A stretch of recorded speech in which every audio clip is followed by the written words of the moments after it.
Broadcast. And aloha, and welcome to today's episode of Hidden Archives. And we have a new player with us today, Kip. Kip, why don't you introduce yourself? Hey guys, I'm Kip, or Bobby in the real world. Uh, Live in central Mississippi, moving up to Tennessee pretty soon here. Uh, in my late 30s, married, got a 7-year-old daughter who I just got to bed a few minutes ago, so now I can sit down and game for a little bit. So looking forward to seeing this new world. And what a world it is. What a world it is. And you are joined by Tira, Bifrost, and Evelyn today. Unfortunately, we don't have Felix today, but Felix will be with us next time. Streaming live. Answering a question in Discord. So, when we last left our investigators, you guys were enjoying a leisurely day on the ranch when the goblins, Nugent and Dongrox, alerted you to some strange phenomenon that was going on. And they also alerted you to the fact that they had invented cameras. And they called them troll spy masters. They're goblins. What else do we expect? What else do we expect from goblins? And Tara and Evelyn decided to set some up around the ranch. You set one up on top of a peak on Mount Hellfire, so it's looking down over the ranch and probably catching a little of the sky too. And that was when you noticed something off in the distance. You noticed a ruined homestead over by the mesa. And you decided to go check that place out. What's up with this place? Well, when you make it to the ruined homestead, you are looking around, you find a compass just sitting in the debris, and you pick it up and you find that the needle is spinning wildly out of control. You bang it around a couple of times, and finally the needle stops spinning out of control, but is pointing in the direct opposite direction of north. It's not pointing north, it's pointing in the direct opposite direction. And you decide to see where it was leading you, and you come to this big stone block cover that was covering up a hole. And you perhaps unwisely decided to pick this thing up to see what's down there, and you immediately started feeling really sick. Like, sick to your stomach, sick to your head. You were feeling really dizzy and nauseous. And you finally, eventually just moved away from that hole, because the longer you were standing around it, it was making you sicker and sicker. And eventually you were able to get that sickness off. But you go back to the main house, and you You go to sleep, and then in the middle of the night, the goblins alert you to a strange light going around the homestead. You think nothing of it at the time and go off back to sleep. They come back and alert you that there is something out there, some kind of figure that they saw that was kind of transparent. The best way to think of it is think of the predators from the movie Predator. That's basically what they were seeing. They were seeing that transparent figure moving, and in the area where they saw that, you found giant three-toed tracks.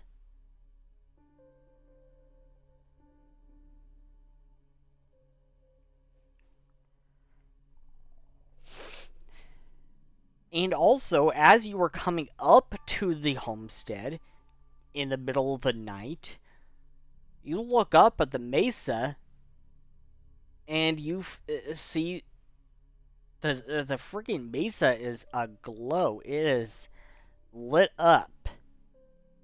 And there was some kind of weird spotlight that was shining up from the mesa. That is just some of the weirdness you were dealing with last time on this ranch, on Foxhollow Ranch.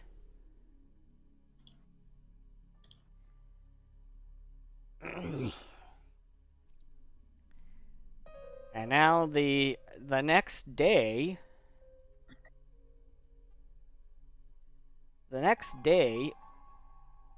Kip, Zalamba is...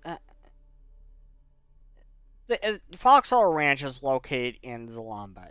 Zalamba is this region as found in the mini-map. Look up here. Zalamba is like this country all to itself. It's this small region of Olmana that's like a country into itself. It's a saber-tooth country, but for the most part, there's a lot of non-saber-tooth people have come through and started moving in here as well over the past couple of years. I mean, Bifrost, you've been here for a couple of years already, and you've seen this place change a lot. But the settlements for the most part are still at that village stage. So the area is still developing. As more people come in and more trade starts going on between Zalamba and the rest of southern Almana, and maybe even northern Almana, you start to see that these villages start to expand into more like towns. Right? And Kip, your character, and what is your character's name, by the way? Just Kip? Yes. Okay. So Kip, your character, a Sea Fae, a Storm Sea Fae. Do we have that right? A Storm Sea Fae. Yes. So Storm Sea Faes are like an electric eel with a natural ability to generate electricity. So you're like an electric eel with legs, basically, if you can imagine that. If you can somehow imagine that, I dare you to imagine that. I dare our viewers to draw pictures of that. I would love to see that, actually. Give me like a week. You got it, Jackie.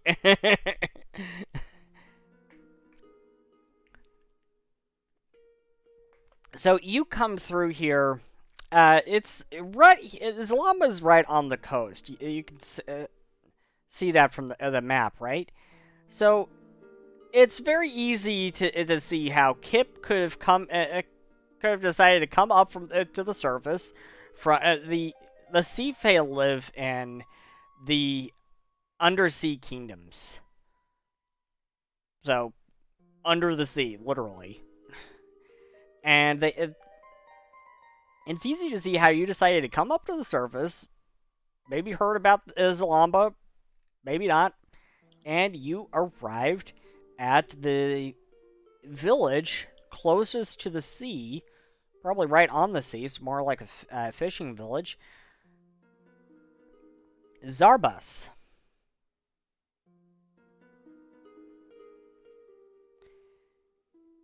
And Bifrost, you have been out and about. You weren't here the last time, so you've been out and about. You've been traveling around to the different villages, trying and really paying your respects to the Sabertooth who were lost in the during the convergence. And Yes. and some other Sabertooth too. So you've been traveling around to different villages, and you come up to Zarbus, and you meet Kip here. And it's really a strange sight, because you've not actually seen a Sea Fae. You've never actually seen a Sea Fae. So Kip is a strange sight. That's probably very true and fascinating. And Bifrost will most likely come directly up to Kip and greet Kip there and in common and say, "It's a pleasure to meet you, friend. You're new here, yes?" Is it that obvious? And Yes, I it is. pull at my hood that I'm trying to full robed type, hood over my head, trying to mask myself somewhat, doing a terrible job at it apparently. No, well, you're doing excellently well. Who greets you? Bifrost is an automaton, which is unlikely that you've seen anything of his design. Although the Sea Fae, if I'm correct, are credited with being creators of automatons. Yeah. The So original creators. But it's unusual to the Sea Fae that seeing automatons that actually have sentience, because Right. the automatons they made never had sentience. Whereas Bifrost is it's a humanoid made of brass with four arms, two sets of arms, one above the other. It has no face. The face is, in fact, featureless and reflective and sort of a brass color. And so it's hard at first to know that it's talking to you, other than it's looking directly at you, and there's sound coming in your direction from somewhere. And Bifrost reaches out a hand and says, "So, what brings you to this portion of Zulamba?" I have come to study. My kind do not know much of you, or I guess your creators, the land dwellers. Whose are you? Who are you serving? Ah, you recognize my symbol. And at that moment, Bifrost, who has on one arm a shield that has an emblazoned image of an open book, points to it. I am a servant of Niven, and I serve as a student and am here to assist others. And as one who loves knowledge, I'm happy to share with you. What do you mean you study? Are you being programmed by someone? No, my creator is the god Niven, and I learn because it is in my nature, but it is also my religious calling as a follower of Niven.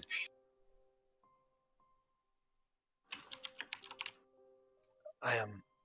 So my character, since he said I wouldn't necessarily know you ought to have the spark of life in you, I'm a little bit confused here and kind of like taking you in. So Maybe you we can walk think and talk. on your own. Very much indeed, yes. Interesting. And probably somewhat very you'd see me kind of like reaching under my robes and like kind of see like the corner of a book as I'm like scribbling down a note, and then I kind of like put it back into the inside pocket of the robe. So you'll be amused to find that that Bifrost also has a notebook in its lower arm and a pen that pulls out, and so as you're making notes, Bifrost is also making notes constantly as well. It's a note off. Are we at like some kind of like fantasy Barnes and Nobles here? I mean, do I need to get a cup of coffee? What's going on? We could. Bifrost carries around a notebook at all times, though, so That's and all. it's making. I have. If you wish, I have many things in my book, including a list of names, which is the thing that most people know is in my book. But I write everything in my book. I have all sorts of things in my book. Is there some sort of school around here that you study at? No, I was with the Enclave outside of the Valley of the Kings, which is far from here and on the north side of Almana. And there is a great university in Calroon, but I am part of the Foxhollow Ranch and part of an organization which seems misnamed as the Hidden Archives, because clearly we're not truly hidden. But we have our own library there if you are interested in seeing some of our books. We are involved with investigating strangeness and unusual things and sometimes supernatural phenomena. And we are dedicated as helpers to those who are beset by some of the many problems that have occurred, especially as of late post the cataclysm. I see, I see. The convergence has only increased the amount of hauntings that have been reported and the like, so we're often tasked with investigating those things. And sometimes things that people think are supernatural but are not. And is that a common occurrence up here on the surface? Probably more common than it should be. It was not quite as bad when we first started doing our work, but it has gotten more frequent. And there are organizations, unfortunately, that are working to make that worse. And being that you're not from the surface, you're from one of the many kingdoms underneath. Have you been experiencing some of the problems with undersea forces moving around? DM, have I experienced any of that? Make me a society check.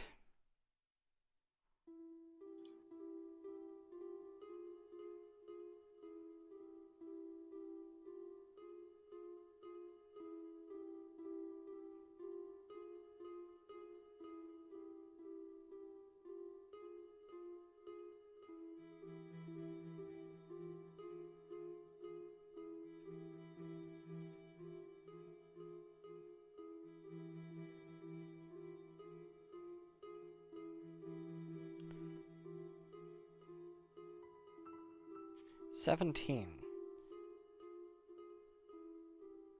So you've experienced so I'll tell you this, you your kind, the storm sea fae, or the eel kind of sea fae, mostly live deeper down, closer to the deep ocean trenches, and there's an area in the ocean kingdoms called the Depthara Trench, and it was an incident there that you were aware of that involved some unusual creatures that definitely are not Mystimon. And nothing like them has been documented since. But you also are aware of many incidents involving a giant and I mean giant. This thing was massive. A massive. Think like the size of, say, Godzilla or the kaiju monsters. About that size. This thing was a massive three-headed beast. And there were a couple of incidents in the Ocean Kingdoms involving that creature. So you are aware of some strange things that have gone on in the Ocean Kingdoms that are possibly in connection to what he is talking about. Living deep in the oceans, there are still many unusual occurrences, but the only ones that stand out would be some creatures that we do not think were of this land or area, and then some massive three-headed beast roaming about some of the areas, but nothing super that specifically sticks out, no. What was the name of the creature that we saw? The one that Zolgoth summoned at the convergence. Hydra. It had 3 heads, correct? Yes. So Bifrost looks and says 3 heads, gigantic, like absolutely colossal. Hydra, correct? Or was what you saw different? I do not know. I did not see it personally. It was more reports of a beast the size of, well, and I kind of look around a bit, twice as tall as one of your trees. Oh, yeah, the Hydra that we saw was titanic. Easily bigger than most buildings. Pardon? What became of this creature? What was it doing? What was its purpose? Destruction. It was being summoned to try and cause mass destruction. It currently resides within a locked container, but we're seeking a safer solution for it. Are you to say that you are in possession of this container? Or should I ask, who is we who is seeking a safer place? Is this the my organization archives you mentioned? Yes, it is our organization. And Bifrost doesn't have any facial features, which is fortunate because Bifrost does freeze for a moment and then nods at response for the hidden archives piece, and then says, I certainly wouldn't be in possession of any object like that could be dangerous should it be released. And how many members are there of this organization, the Hidden Archives? I'm just going to do a hidden roll on the dice tower for a second here. A few. No, that's to see whether or not I'm persuasive in what I just told to Kip. That I would certainly not be in possession of any objects like that myself. Okay, so what is Kip's will DC?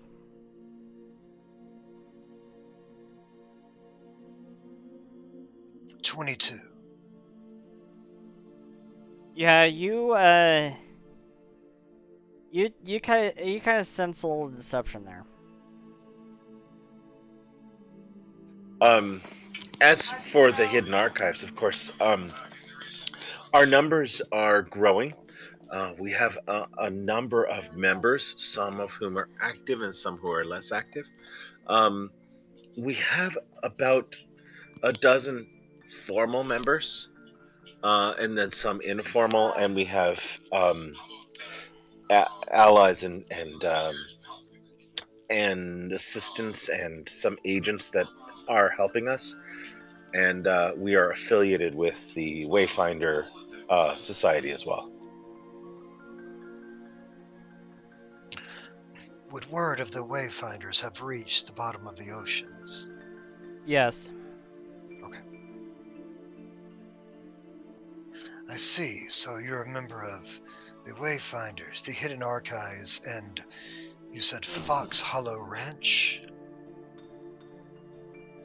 Yes.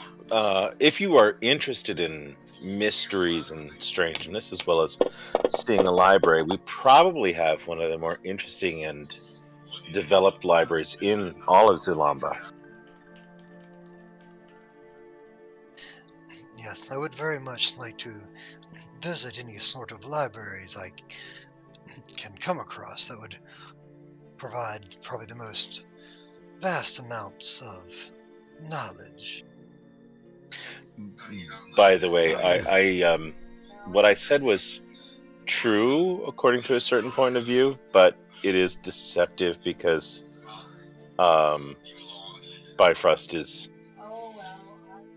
has been in possession of a number of objects that fit the description that I gave. Yeah. But Bifrost wouldn't lie because it's anathema. But so. I'm not really being honest with myself. There's a difference between lying and not telling the truth. Yes. Yeah. And this is about as close to the line as Bifrost ever gets, because otherwise we're in trouble, because I don't want to do anything anathema. My god would be unhappy with me. Yes, Alright, very so unhappy. yes. And my god may pop up sometime later on here, so we got to be careful about that. They are online right now, yeah. So Not sharing everything about a potentially dangerous object with a complete stranger would not necessarily cause my character alarm. yeah, well, sad but true. Bifrost has definitely shared more with more people that I should have been careful about before. And will continue to probably overshare, so that's perfectly reasonable. So, you make your way to Foxhollow Ranch. It takes you a bit to get there. It's a bit further inland. Actually, you'll find that it's better to just take a couple of mounts over there, and you guys get packed up on a couple of Sandras, which are kind of think of like velociraptors, but docile and herbivores instead of carnivores. Do they are they capable of carrying me? Are they capable of carrying you? How much does Bifrost weigh? I'm a brass man. We probably have close to 400 pounds, I think. You'll probably need a Kimura then. Yeah, I'll pay the extra money. I don't know how much I have, but I am sure I have enough. Yeah, Sandras are faster. The benefit of Sandras over a Kimura is Kimuras are more like the pack animals. They're more like the pack animals who will carry a lot of weight. Sandras are just faster. Kip, do you need to remain hydrated in order to make this trip? I have adapted enough that I can survive out of the water well enough. It is not entirely pleasant, but sustainable. If you need assistance, I can probably provide some minor succor from time to time, but I do not have the ability to produce large quantities of water that might be helpful. Appreciate the offer, but when you say produce, you as an automaton have the ability to touch magic? I am a servant of Niven, and have been given gifts to touch his divine magic.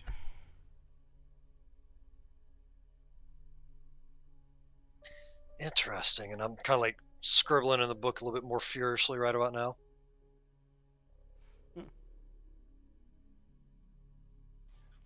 Yes, on the way back, by the way, Bifrost will explain how Foxhollow Ranch was and is, in fact, haunted, but how we exorcised the spirits that were there so that the place is relatively safe. And although there is some claim to curse in the ground, everything else is quite nice. You should enjoy it. And then he gets there, and all this strange phenomenon starts up. Do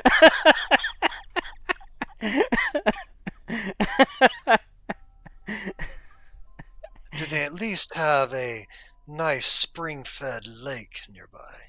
Actually, there is. There actually is nearby the main house.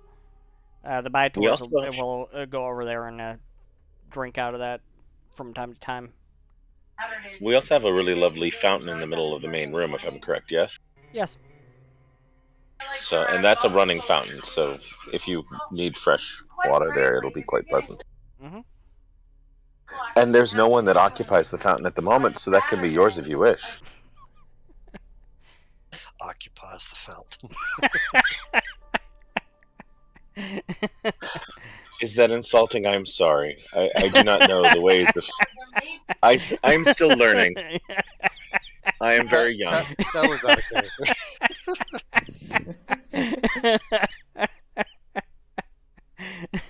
So, assuming this journey would take a few days, I would, as diplomatically as possible, periodically question the limits and capabilities or expanded capabilities of your nature, having never come across a sentient automaton of your like. Right. Bifrost will be a fount of information for you then. Right. Bifrost explains that it was created by a Cowan, who has later ascended to becoming a god, which is why Bifrost actually claims to be created by a god and serves that god.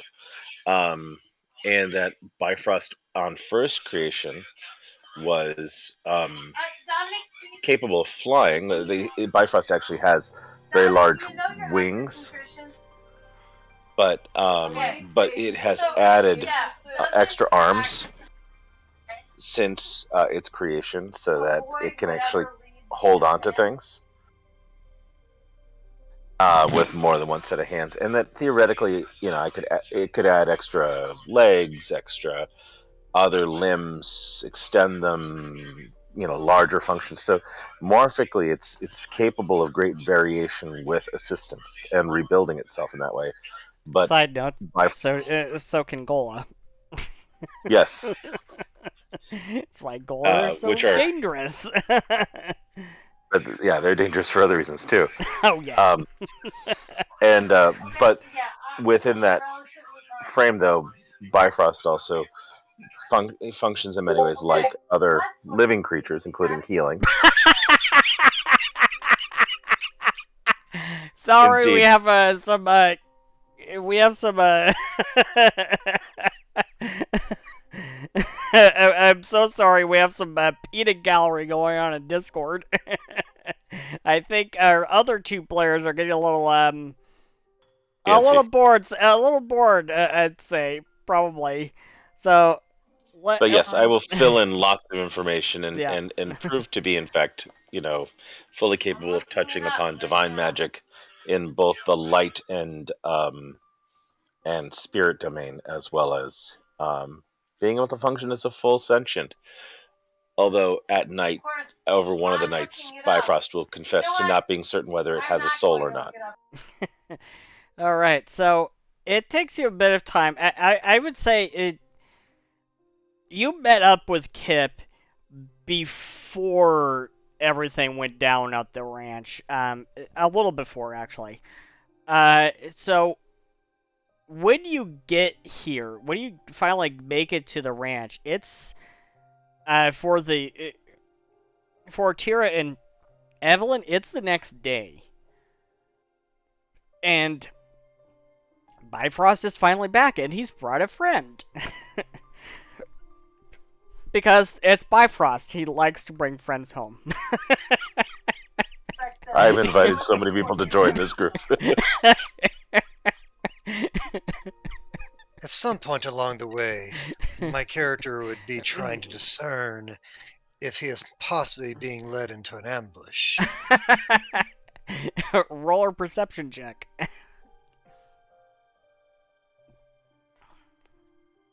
Rolls a 1.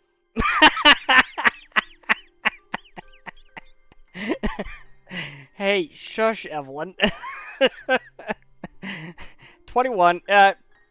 You find Bifrost to be very trustable, for the most part. Sometimes gullible, Very gullible. often trusting, far more forthcoming than necessary, more often truthful even in awkward ways, and sometimes taking things literally that shouldn't have been. Yeah, a little too trusting. I think he even puts a little bit too much trust into Zolgoth, but that's another story. Yes. Our enemies have definitely found me interesting and different. I don't know.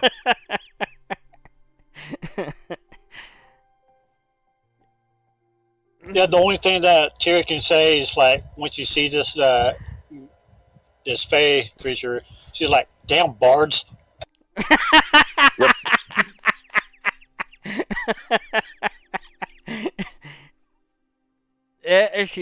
He is a sea fae, and he comes from the Ocean Kingdoms. Has an owl who comes from the sky right beside her. And here is Evelyn and Tira. You meet up with these two. Evelyn is a blind owl like Yagla, birdfolk. And Tira is a human with a hood. Yep, dark skin, dark hair.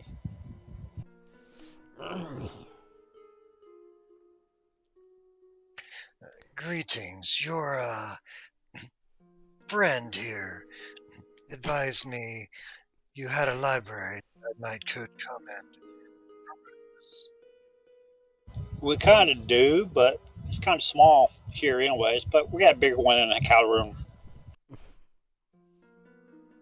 If there's anything you would like to know, you can always ask any of us if we have any information about it. Well, we will be sure to share. Otherwise, well, there's not much we can do, I presume.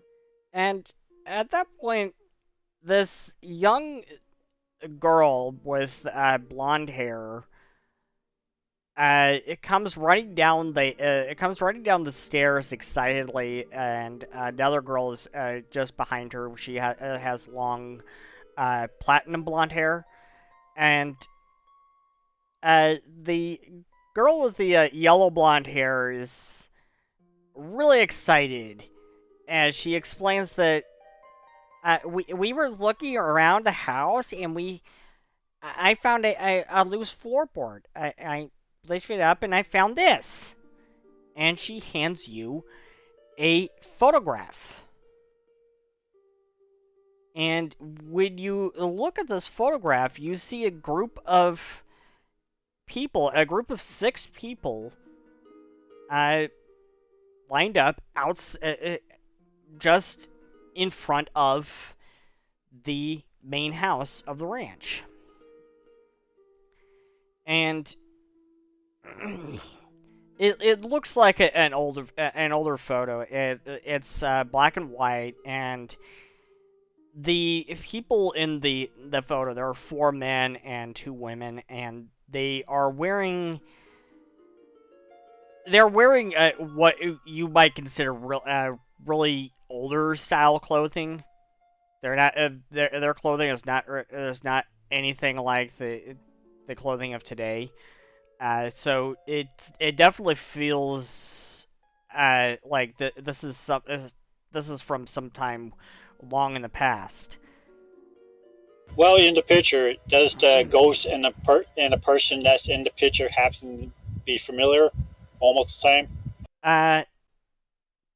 The ghost, make me a perception check. And any of you can make perception checks. Okay. Though Kip is not going to know anything about the ghost. Because he just got here. I assume, Evelyn, at some point we introduced you to the ghost? Yeah. If I'm correct, Evelyn, you don't see the way we see, correct? Yeah. Yes, Yeah. precisely. But you can still perceive the ghost's presence. Mm-hmm. You're correct. Okay. So, what you notice is, yeah, one of the 4 men in the photo does look sort of like the ghost that haunts the upstairs. But what really catches your eye, and Evelyn, you do notice this.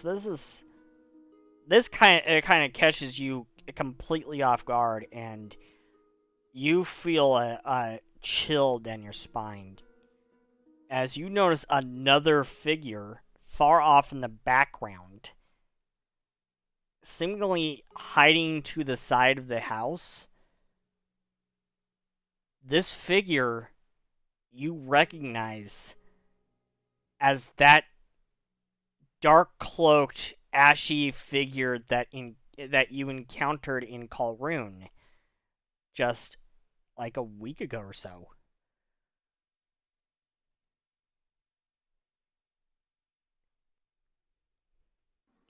Which one again? My bad memory. There was a dark-cloaked figure who approached you. He had this ashy aura, and he asked you some strange questions. Oh, I think I remember that. Right. Yeah, you see him in the background, far off in the background. You see him just hiding off to the side of the house. Evelyn obviously points it out to everyone. Poking everyone else and pointing like, I don't suppose anyone else can see that, correct? Yeah, when she points it out, Bifrost, Tira, and Kip, you all see it. You all see this ashen man.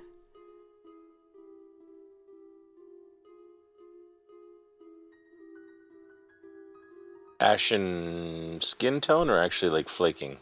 Actual ashy aura. You don't even see his skin tone. You don't even see his skin.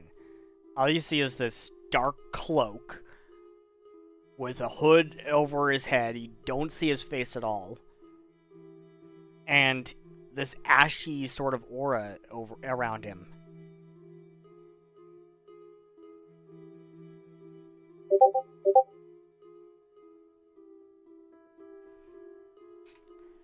Would you all be willing to investigate? What would we investigate exactly? Well, and when you look on the back of this photo, you do find a single date. 2471. Almost 300 years ago. I wasn't born then. Nobody was. Maybe Kip. Wow, that's old. Yeah.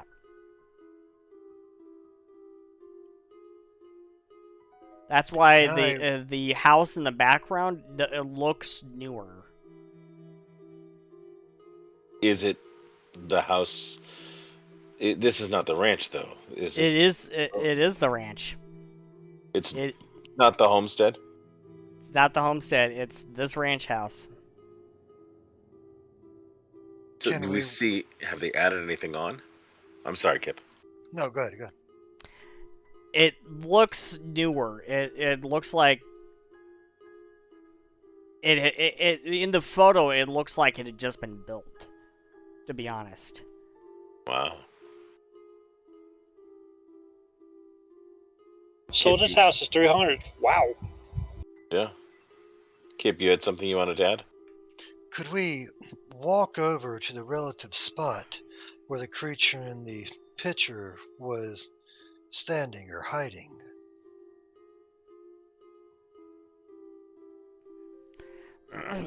That's an interesting thought. You certainly could go take a look there.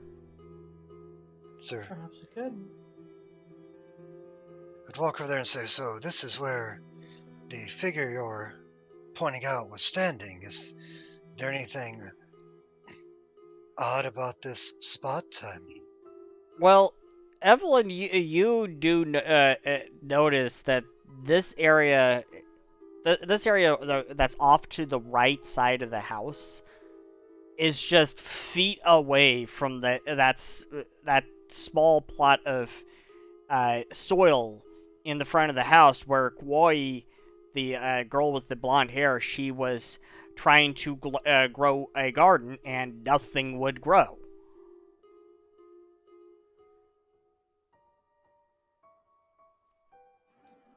Yeah, I do recall. That seems to be the spot where someone mentioned to me that they were trying to plant flowers and all sorts of plants here. And mind you, this was someone that is probably the one that's most proficient with this kind of thing that I know personally, at least. And they were simply unable to, at least in this part of the soil. Yeah, but like 25, 50 feet away, over by the fence that surrounds the house, just across the way, literally across the way, she was able to get something growing there, except it was growing out of control. She couldn't control it. Except another thing is, a bit of distance from here, they did manage to grow something. However, to an exaggerated degree, it was somewhat of a plant that grew out of control in a way, I suppose. And not a contrast, to say the very least. And you surface dwellers grow things using the sunlight, correct? Yep. And soil, and water and nutrients.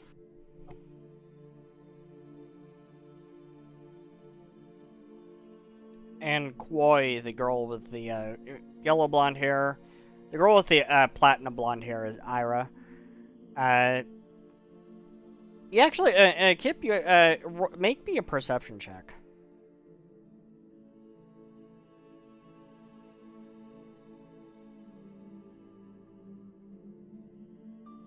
As I make this perception check, I'll kind of just move my hand across the surface of the ground, casting detect magic to see if anything seems Sure, you could do that, but this is more something you notice about these two girls.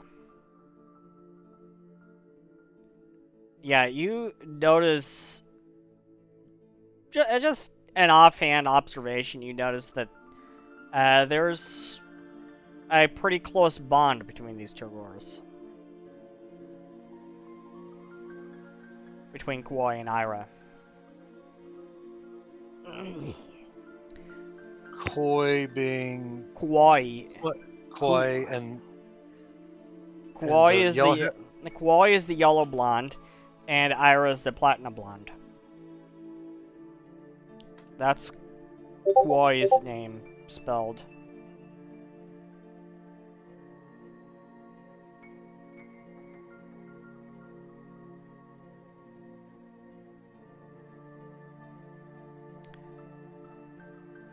Maybe you certainly could do that, but Kauai just likes. She wanted to grow some flowers to make it look a little prettier. That's Kauai for you.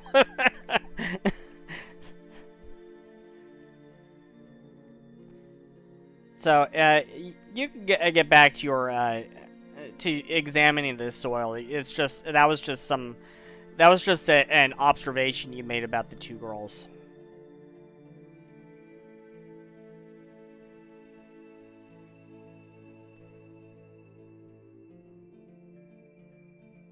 Indeed. And for that, you can actually make a nature check. That would work too. I'm gonna 8 on that.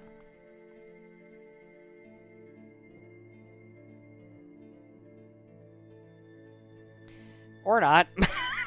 I said I'm gonna 8 on that. She's going to spend a story point. Since she knows I give them out like candy. 30! That's a hell of a lot better. That's actually a critical success.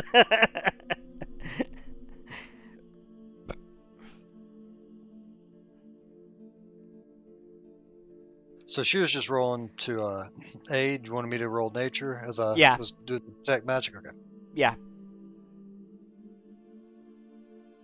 So your nature check of 19 plus 2, I believe, from aid.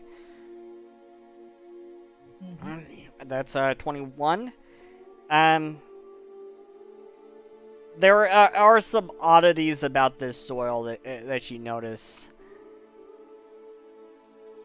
The soil is different from the other from like soil in other places. Like even compared to the soil closer to the ocean, there's something different about it. And am I sensing that with the detecting magic or just knowledge of nature? With detect magic, you you sense some sort of energy, but you can't tell entirely. And for that, there is actually another device that the goblins made. Could I discern what school of magic I'm detecting? No. So the goblins invented another device that they excitedly hand to Bifrost. It's Thank made you. from This looks amazing. It's made from scrap and other material they scrounged from around the ranch. It's a device with a handle and 2 rods on either side with a tiny crystal on each rod. And in the center of the device is a dial meter. This is fascinating. Thank No, you. it's not a pipe bomb. They can make pipe bombs, I'm but glad. it's not a pipe bomb. They say it can detect energy, not just Mystia, but any kind of energy. So it can go a bit further than the detect magic cantrip. Okay. Because By the detect way, magic can only detect Mystia. You can detect some Mystia here, but it's not the level of Mystia that you would usually expect to sense here. I assume that Kip's detect magic also picked up that all of us have some magic on us, correct? Yes. And does it detect locations? Does it give like a general glow? Do we have like does Kip notice that there's a glow in my center, for example? I believe that's only with a higher level, heightened version of that. Yeah, not me as a person with liquid Misty in my veins, but just in general. Okay. Yeah, I was casting it at fourth, heightened to fourth level, but I was specifically running my hand over the ground, so I was only really Paying focusing attention there. there, not at you guys. Yeah, the level of Okay. Mystia that you're sensing over the soil here is not at the level. It's much lower than you would typically expect. So I try and figure out what I'm Because looking you at. know that Mystia exists in everything. It exists in all things. It exists in the rocks. It exists in the soil. It exists in the trees. It is the lifeblood of the world. So what do I discover when I play with this device here? Mystia is as a magical energy that exists in all things. Think of it like the force, sort of. It exists in all things, like the rocks, the soil, the trees, everything. It courses through every living creature's veins. Other magics, there may be darker magics like Black Mystia. You don't sense that here. And there's also Blood Mystia. You don't sense that here. What What you does sense here is just a lower level of White Mystia than you would typically expect. And the device that you were given by Frost by the goblins, uh, it can detect energy, not just Mystia, but any kind of energy. There are other kinds of energy in the world, in the multiverse, besides just Mystia. so when I'm playing with this, what do I discover? I mean, I So don't know how to read it yet. as you're playing with this, you move it around the soil and everything. The meter starts spiking. There is some kind of energy here that is not Mystia, that is spiking this meter. It wouldn't be the Mystia that normally exists in nature, because this is off the charts. And the level of Mystia that Kip was reading was much lower than you would typically expect. Okay. So it's some kind of other energy. So I show the Goblerans this, and I say, so it does work. What am I seeing? And they both shrug. I'm gonna- They say it can detect any kind of energy, but I'm gonna try to do something real quick. sure. Yeah. Meanwhile, I'm gonna go there and cast Read Aura. A read aura. Can you read that one for me, please? It You focus on the target object, opening your mind to perceive magical auras. When casting complete, you know whether that item is magical, and if it is, you learn the School of Magic. If the object is illusory, you detect this only if if the effect's level is lower than the level of your Read Aura spell, which is 3. Sounds like a variation on detect magic. Yeah, it is. Yeah, it's a cantrip. Let me see here.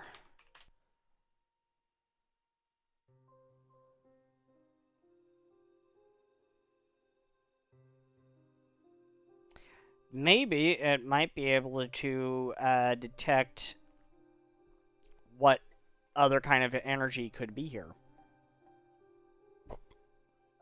Maybe. I assume it is not positive energy. By the way, this takes 1 minute. And it is most certainly not positive energy. That's one thing that Evelyn can tell right off the bat. That is disappointing. This kind of sends chills down her spine because she's sensing it's not radiant energy. Oh, I just meant like being optimistic and happy. It's the opposite. It's shadow energy. That's unfortunate. So there's a substantial amount of shadow energy here. Yeah.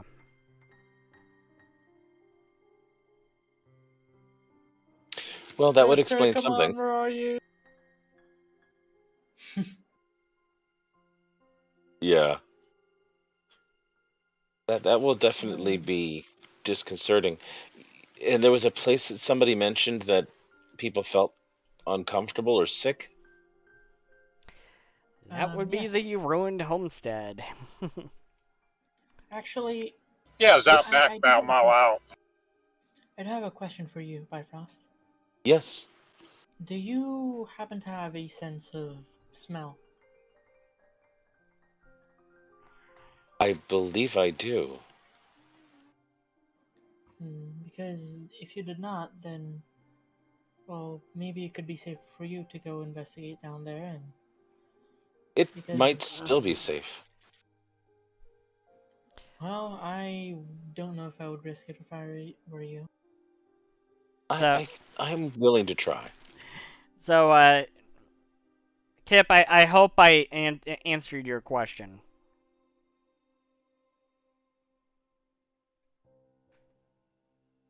I am still trying to learn this world. I will learn as we go. Yes. So the ruined homestead is off to the east, nearby near to the mesa. And as you look off to the east, you can clearly see the mesa poking above the tree line and everything. Okay. The house is out there, past the trees. The house is out there. Please don't copyright strike us. Yeah. I will happily go and investigate, recognizing that the others are concerned.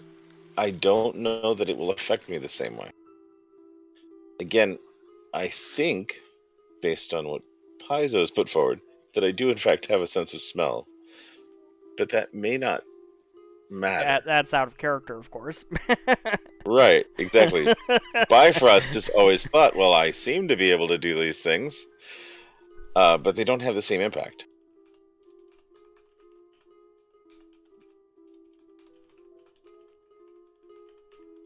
So yeah, I think I should be okay. We should. I'm gonna check. I'm gonna see what happens. I could do that. I mean, I certainly could actually ask Jason Bowman himself if that would be okay. Hey, Jason, do you mind if I make a deity named Paizo? I promise we'll present this deity in a positive light.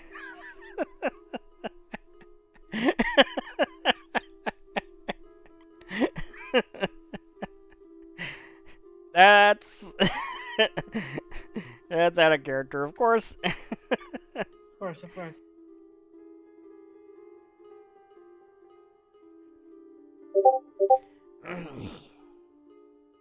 So, as I approach, what happens with the device, especially? So the ruined homestead is quite a ways away. I mean, the ranch is 500 and some odd acres. So A reasonable walk. yeah, it's going to take you a while to walk there. I actually would recommend mounting, taking some mounts over there, and that's actually why Tira and Evelyn bought a couple of Sandras, and you came over here with Sandra and a Kimura, so I think you're all set to go. Okay, I can do that. I'll also bring. I'm gonna bring some firewood. Okay, of course. Yes, that I think is an important thing, and my my flint and steel. I think that's a good preparation just in case. Sure. And Koi summons a big grizzly bear. It is a grizzless. And that's her partner Mystimon, and she summons it, and both she and Ira mount on top of it. So they're going to be riding a bear all that way. That is impressive. This grizzless is really nice, though. It's really tame. As it sniffs around at each of you, and it kind of looks at each of you too. It takes a curious interest in Kip. I would pet the creature. Probably ask a few questions about the nature of the beast and what it was, and furiously scribble notes into my books. Yeah, Kawhi says, it's my friend Fuzzy. So this species is named Fuzzy. Iris says, no, it's a grizzless. She named it Fuzzy. Oh, right, crossing things up. Bifrost looks at This is the Tangan version. Bifrost looks at the others and says, "Look, I'm not the only one who does it. It's not that strange. I don't know why people keep commenting on it." So, you all mount up and head off to the ruined homestead. Towards the mesa. And as you head off in that direction, it's like the morning, sort of, morning hours. And as you head off in that direction, you happen to glance up at the mesa, and there's something about the mesa kind of catches your attention. You're not sure what, but there's something about the mesa that's drawing your attention. That is a beautiful mesa.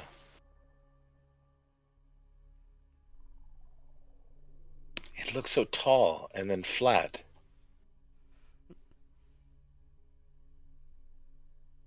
Have you thought about why we call it a mesa? Why do we call it a mesa? But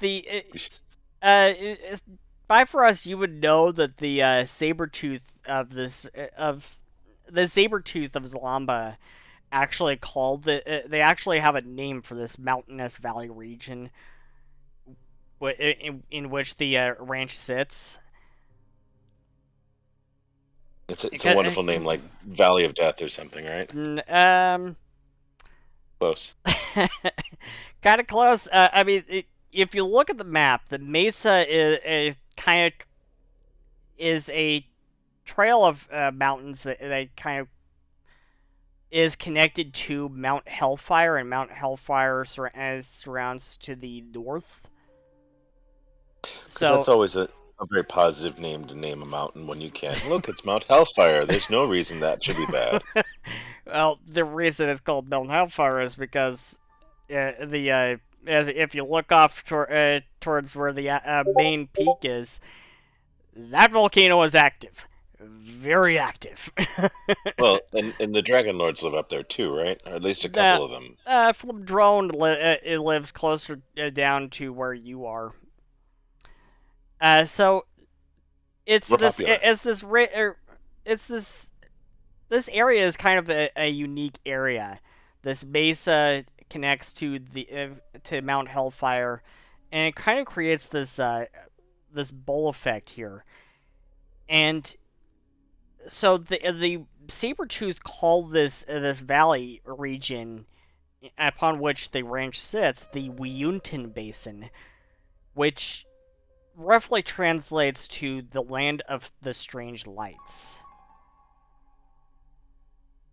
Which Evelyn also knew that. We also know the strange lights, or at least we've experienced the strange Yeah. lights, and they don't do good things for us.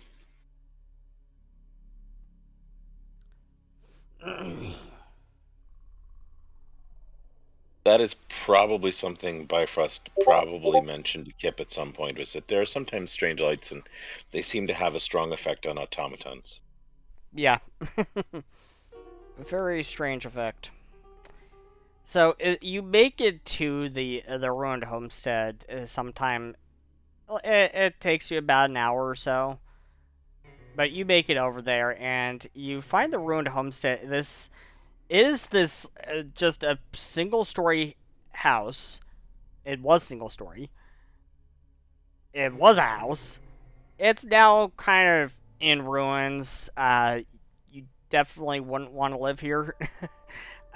It's overgrown. There's a lot of plants and everything that's grown all over the place. The floor barely even exists inside anymore, and there's only some portions of the roof still remaining, and the windows, all the glass is gone.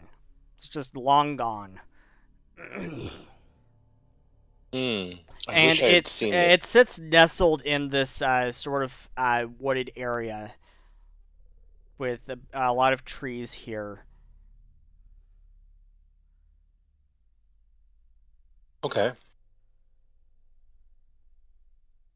So I will approach just to see the location, and I'm going to have I'm not going to approach with the mount. I want the mount to be safe. And I'm going to approach with the device that the Goblorians gave us to see what it does. I'll be right back. By the way. Yep. Okay. So you are kind of scanning around with what the goblins are silly. They named this device the Go Energy Doohickey. Come up with whatever other name you want to come up with for this device, but that's what they call it. They're goblins. What do you expect? And Iris says offhand, their knack for whimsical names knows no bounds.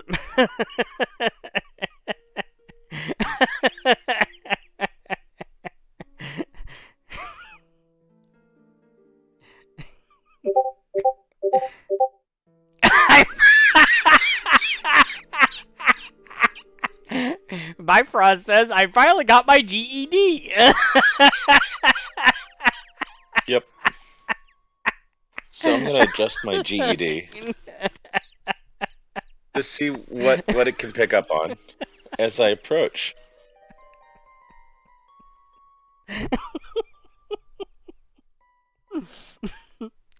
Broke the GM.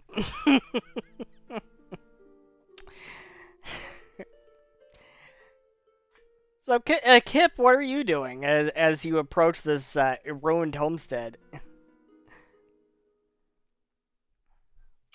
I'd be hanging back towards the back of the group, not really a part of the group, more of an observer at this point, and taking notes, probably looking around, and even the plants are not familiar to me, but I would periodically be casting like detect magic to see if I can pick up any kind of patterns in the soil, just everywhere.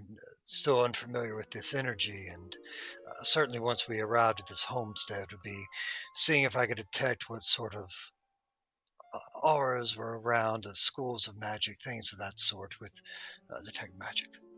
Sure. So the thing you notice is that once again you're not detecting the level of mystia that you would typically expect to detect in the environment. You're not detecting that normal baseline. There's a normal baseline of mystia that you always detect in the environment around you. You're not detecting that. It's a bit below that for And some is that reason. on the whole journey over here from the ranch to this abandoned house? No. The whole journey over here, you were detecting the normal baseline that you expect, but you make it here to the homestead, and you're once again detecting below that baseline, and just the same as you were at that small plot of soil in front of the house. I would say to the group, this may sound a bit odd, but it's as if something is negating the natural flow of life force in this area. Same as back at that spot at the house where the soil you said the girl could not grow the flowers in. That makes some sense. This place was and has been listed as being cursed for quite a while. What do you know about? Is that a rumored curse, or tell me what you know about a curse? Uh, so the curse that was attached to Foxhollow Ranch dealt with, well, multiple things. First, the land did not always grow, and what it growed could sometimes be stunted. Secondly, the place was haunted, and we did have to clear out a very pernicious and malevolent haunting. And I've had to place wards around much of the property to In the house, prevent a anyways. return. Yeah, yeah, it was bad. And thirdly, that people who dwelt in the house have had early and sometimes premature death. Those were the three that were common to this area when we first were gifted the ranch. Who gifted you the ranch? The Zalamba tribe, for services rendered. And it was we had done them as service. It was not a matter of cruelty, but simply that our proficiency with ridding them of supernatural difficulty made us the best potential owners for this location. There So are, when it was gifted to you, the previous owners had been deceased? yes, and And did this Zalamba tribe gave it to us As far as you to know. clear out. Yes, I mean, if they are still around, then they have not complained or eaten our food, for that matter. so did the tribe tell you of the curse? They did. They spoke to us of the nature of the fact that the land was reputed to be poor, that there was a haunting, and that people had died here. But if we could secure it and clear it of that we were welcome to the land and its everything here, and we are friends of the tribe. They are allies. We work with them, and you'll meet many while you stay here with us. And did they know why the land was cursed, or who cursed it, or any more particulars of the curse? They didn't tell us.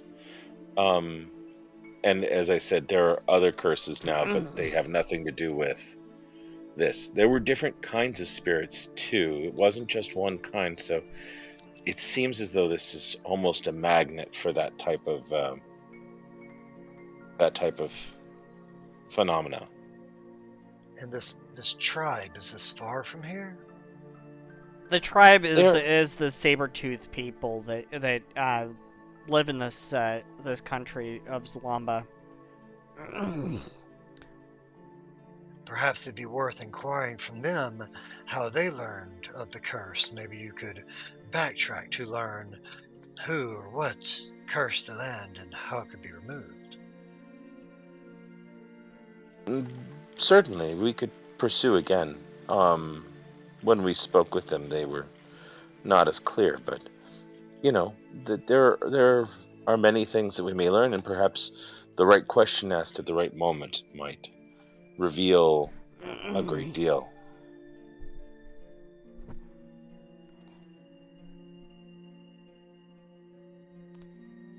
So, Bifrost, as you're scanning around with the with your GED. Yep. That's what we're calling it now. As you're scanning around, when you scan around towards the trees, there's nothing there. There's no spike.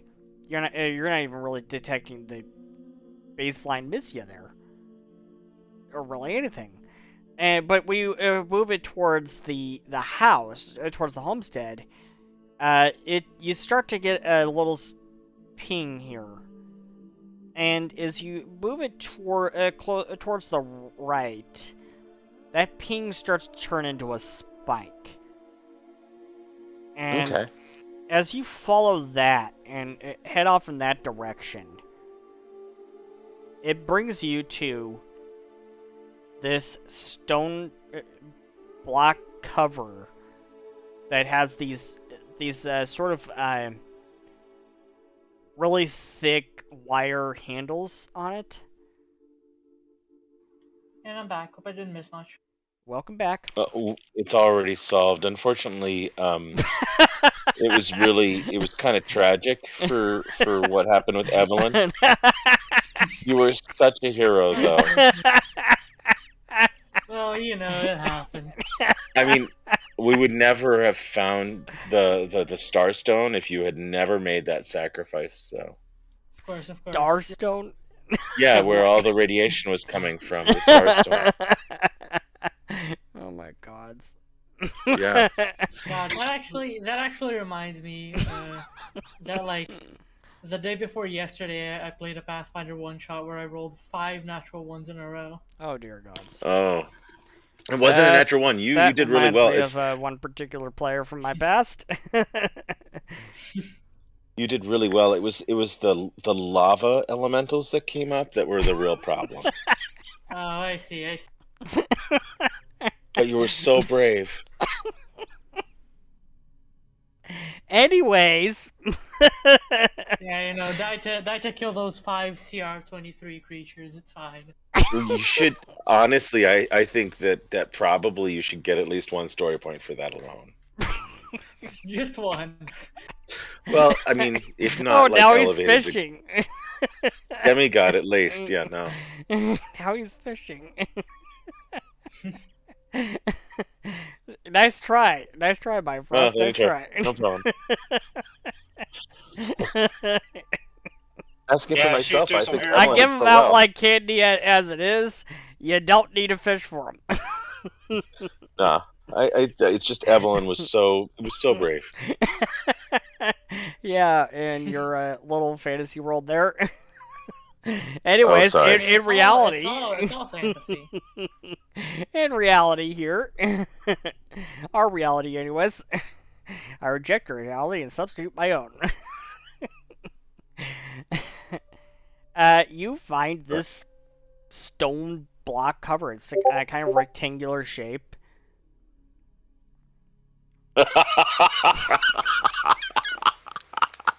Make it canon. There you go. Oh my gods. Yeah.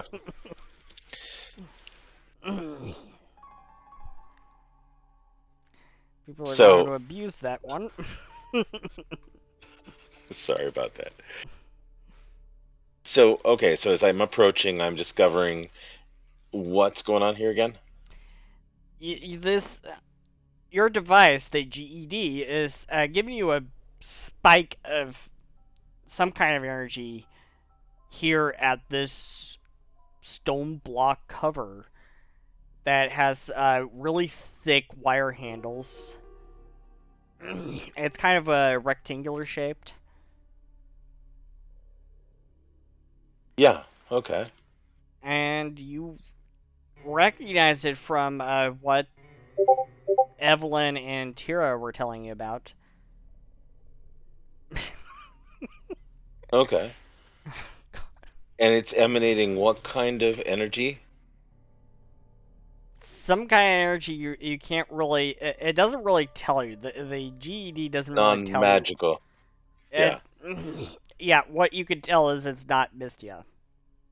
So I would need like a full-on diploma to be able to figure out what this is rather than just a GED. Sure.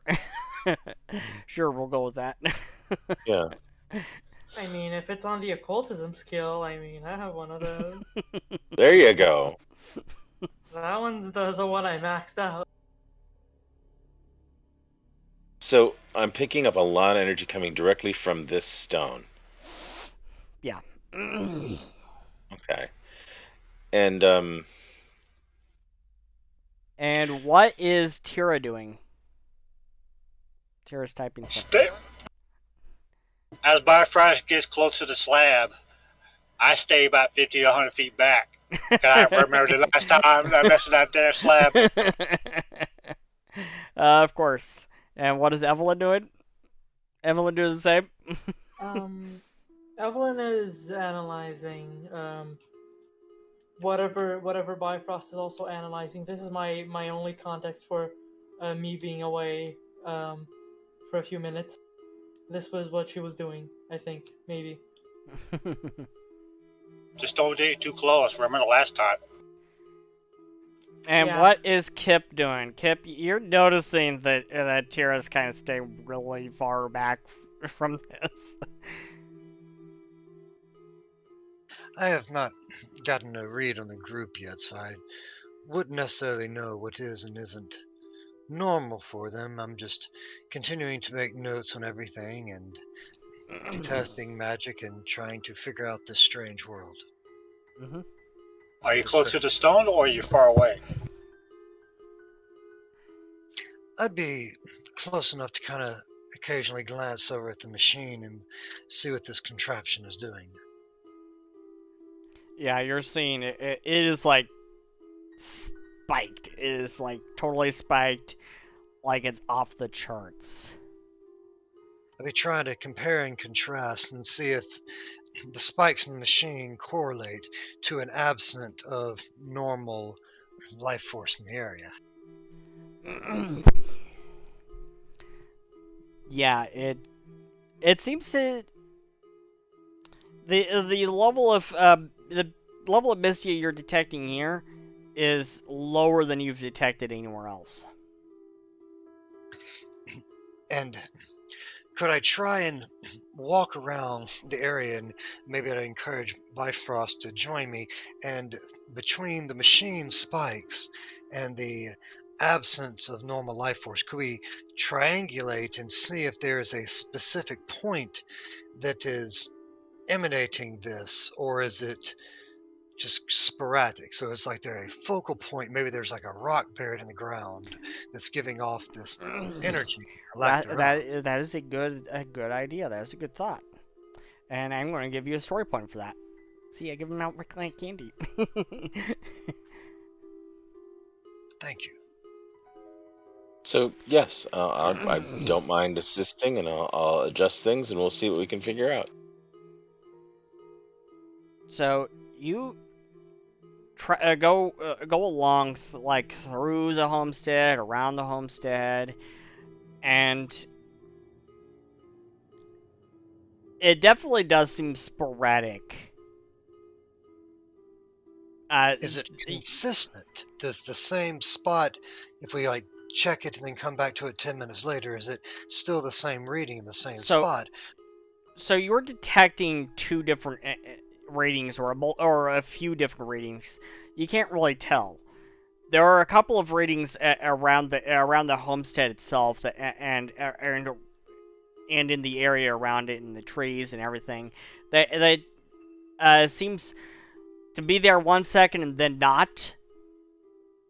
Like you would move it over an area for a second, for a couple of seconds, and then move it over here, and then move it back, and what you detected in that area is no longer there. It's gone. Okay. And you find that a couple of like several times around this area, and the only area that actually seems consistent, that gives the same consistent reading, is that stone block cover.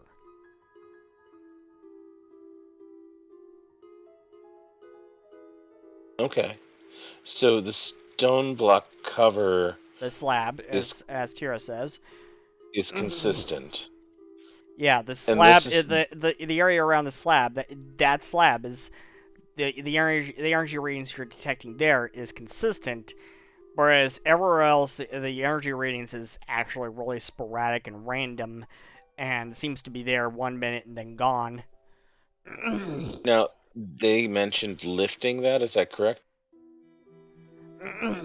Yes. Yeah, we uncovered it, but we covered it back up before we left it. What did you see underneath? Well, Bifrost yells across the ground to where Tira is wisely staying back. Yeah. They saw like nothing. It was like too dark to really make out anything. Yeah, but there was heat coming from it and hell of a smell. Yeah, there was a hell of a smell, and they felt like a wave of hot air, almost like they were standing over the caldera of Mount Hellfire. Now, this was different than say when they comment that I'm full of hot air, right? That's not the same. Yeah, it's a lot different than that. Okay, because I This believe is that a different thing. I thought I was reusing just the air in the environment, so that was always my perception. Yeah, of course. Okay. So I'm gonna pass off the GED to Kip, as long as Kip is still somewhat close to me, and then I'm gonna get down and see what I can do about lifting up the slab again. How big is this slab? It's about 6 feet wide by 4 feet. 6 feet by 4 feet. It's rectangular.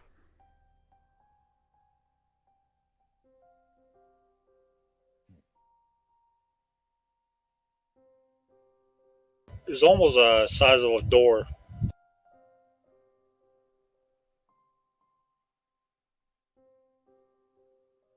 yeah, it is.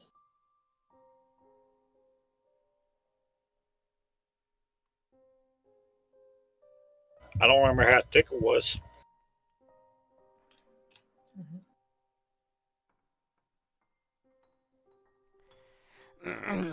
So, Bifrost, make me an athletics check. Okay.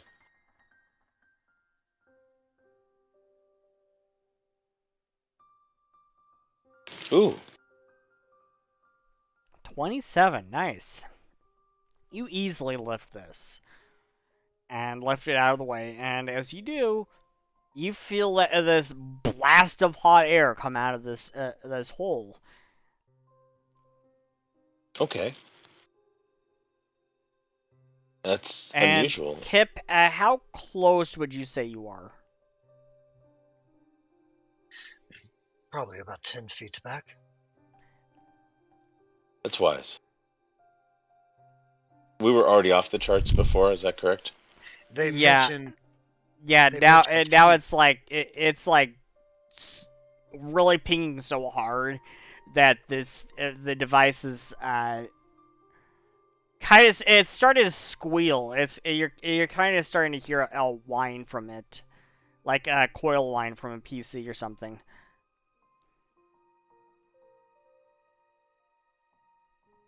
Yes, when they mentioned the heat that came up from it last time they opened it, I would have backed up a few paces, not wanting to catch a wave of Okay, heat. so Yeah, Bifrost. you don't want that. Bifrost, you make me a fortitude save. Okay.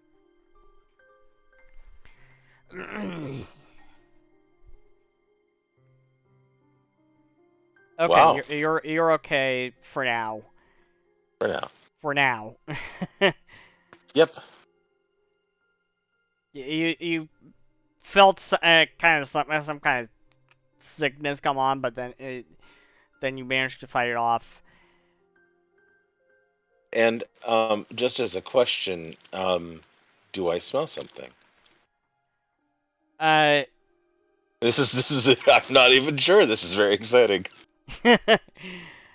Yeah, the air you smell is kind of musty,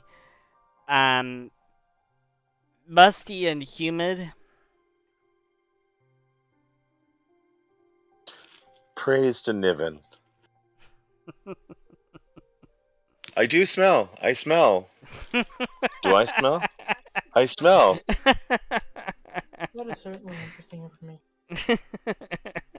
Yeah, if I recall, I think we were blasted with freaking rotten decay. Yeah. It is an interesting scent. Now It's okay to I say am that things thinking there are, should be the preparation. Yes. It's okay to say that things are disgusting sometimes. But I mean, how can I judge? There are so many scents. Have you smelled when Giovanna is cooking soup? Don't remind me.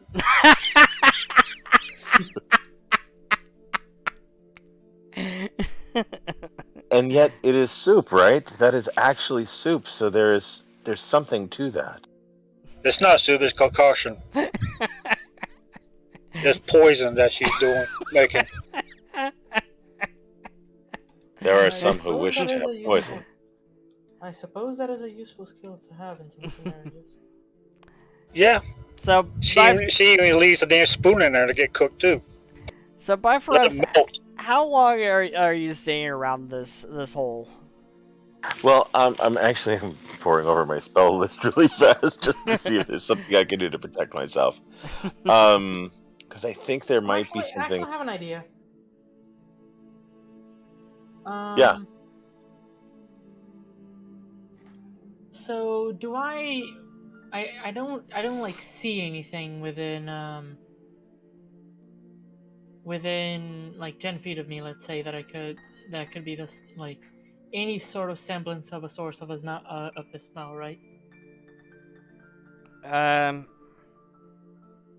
What was that? I don't see anything like within 10 feet of me that could potentially be like a source, right? No. At least like could potentially. No, okay. No. Because I was gonna use prestidigitation tidy.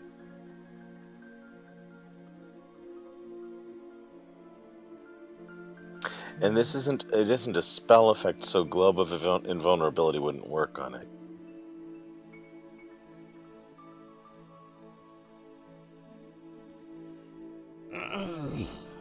Yeah. Yeah, because that was one of the things I was thinking. It's like I could probably put something on myself to block some of this. Again, if it's what I think it is, then I don't know that I have any way to protect myself fully.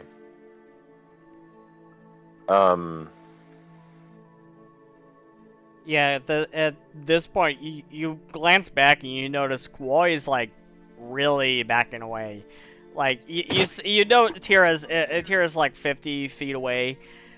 Kwoi just keeps backing away. She does not like this. She has something about this that she does not like. Stay back. It is wise. I'm going to take up a pebble and I'm going to cast light on it, and then I'm going to drop it down into the hole.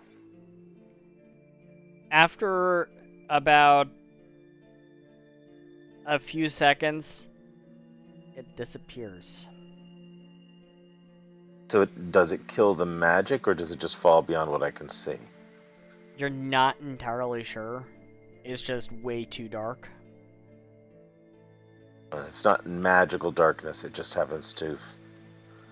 It falls a long ways, so I would have to fly down there. I couldn't just climb or anything. Possibly. Yes. I mean, you do notice that there along the edge there is a it looks like a ladder that can take you down. You're not sure how far down it goes, but you do see a ladder there, some sort of ladder. Okay. I remember we didn't see no ladder because I think we got blasted and got sick real quick. Yeah, you got blasted and sick. And you didn't spend much time looking at it. Sickened, correct? Yeah, they were sickened 2. Okay. Up to they got up to sickened 3 at one point. It was downright vomit-inducing, unfortunately. Yeah, it was nauseous. I believe you. So I am going to drop my firewood here for the moment. And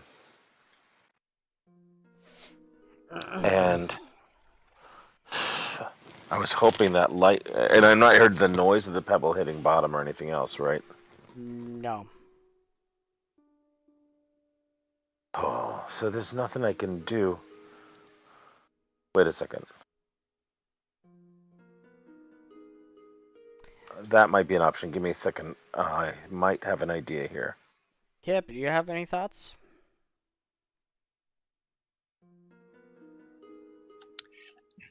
I'm wondering, is this? Do I sense magic coming from this void? Is it a?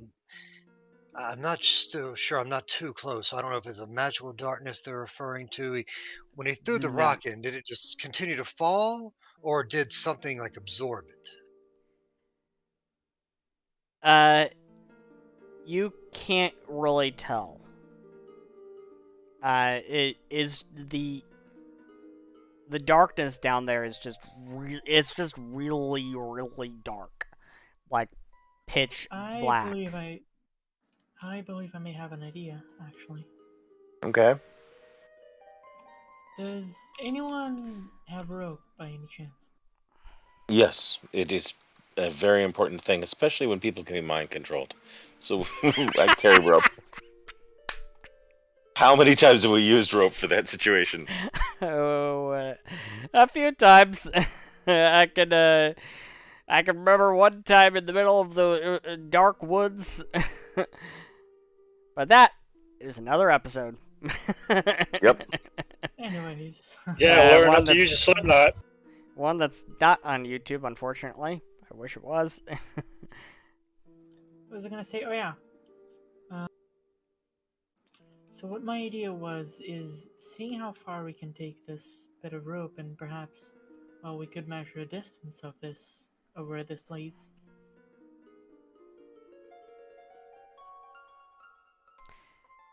That sounds like a good idea. Certainly give it a try. Okay.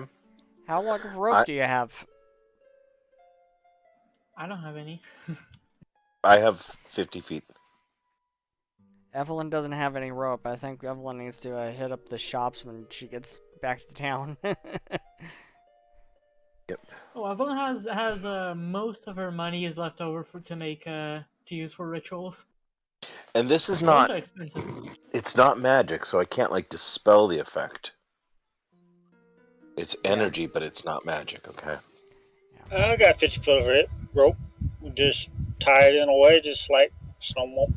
Just don't use a slip knot. Don't use a slip knot.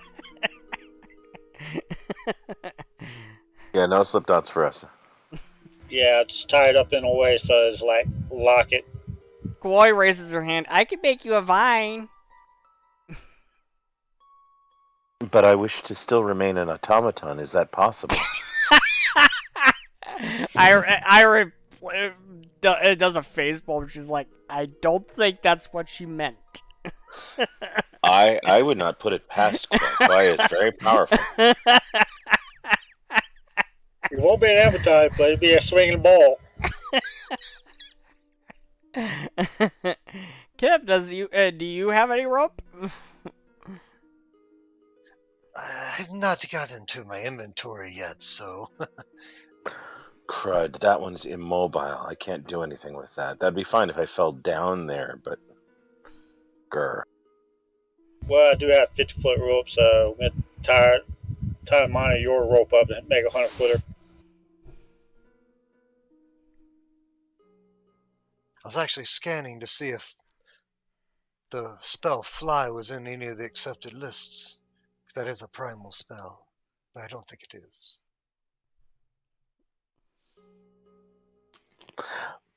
I have an idea. It would take some time, and perhaps leaving this open would be dangerous for others. So I'm going to carefully replace the cover of the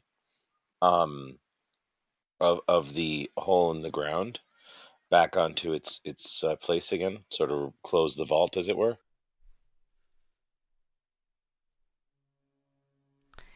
So you place the slab back in place. Yes, for now. And then I'm gonna back off a little bit, and I'm gonna say I'm going to work some divine magic that may take a little while, and I just ask that you all be patient. And then I'm going to spend 10 minutes to cast a level 4 spell. Yay, my first level 4. And I'm going to be casting Read Omens. Read Omens. Yep. Can you read Core that for rulebook. us? Sure, it is an uncommon spell, but it is a divine spell. It fits in my Spirit Mystia casting. It requires 10 minutes, and with it, I will peek into the future. I will choose a particular goal or activity that I plan to engage in within 1 week, or that might happen within 1 week, and I will learn a cryptic clue or piece of advice that could help with the chosen event, often in the form of a rhyme or omen.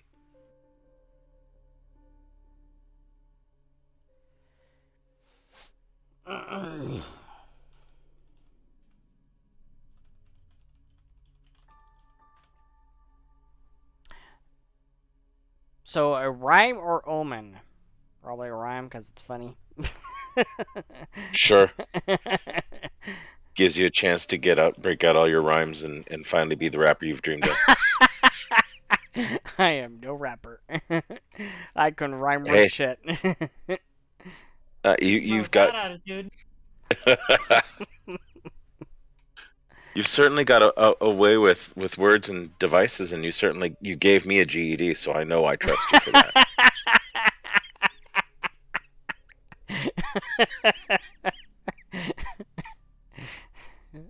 Give yourself a GED. Well, the Gablurans gave me a GED, but we all know where it truly comes from. It comes from the heart.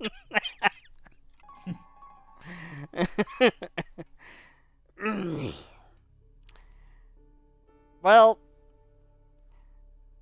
read omen sounds a lot like what the Ghost Star would do. Yes, it's like using a point, except I use it as a spell.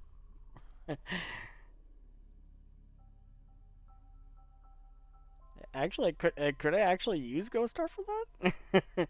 For flavor? Oh, I could probably. Who knows? It's an omen. However it may come about, it's up to you. You know, I would imagine that it would be perfect if we had Cyber here, because Cyber then could deliver me the omen directly, but that's not what we have right now. Yeah. But how Niven chooses to communicate with his servant is up to him. You peek into the future, choose a particular goal or activity you plan to engage in within 1 week, or an event you expect might happen within 1 week. You learn a Yep. cryptic clue or piece of advice that could help with the chosen event, often in the form of a rhyme or omen. And I think for flavor, I am going to use Ghost Star. Go for it. So it's essentially a more powerful version of augury. Sure. Yeah, it's like that. Yes, its intention is to be as a way to get key information about a choice you're going to make. So, Ghost Star is a Mystimon that think like a will-o-wisp. That's what Ghost Star is. It's like an orb, a glowing orb of light, yellow light, and this Ghost Star is a little peculiar. It's been living with you on the ranch for a few days now. You notice that it likes to stay invisible a lot of the time. But what's peculiar about it is it seems to be able to communicate with you through writing words, or even creating illusions, which are things that Ghost Stars are not known to be able to do.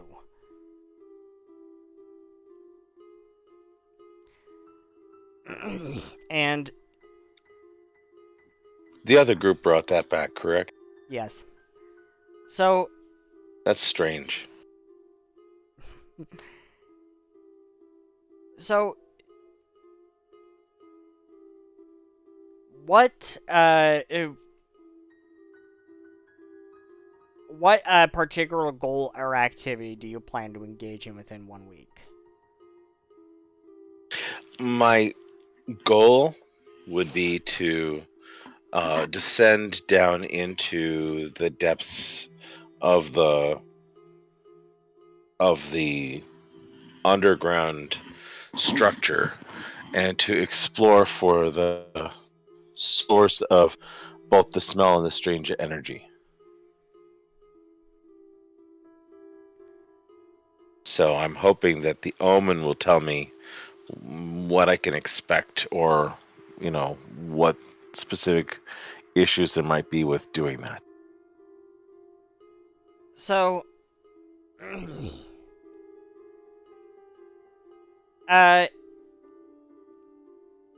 you see the word sickness form in the dirt in front of you.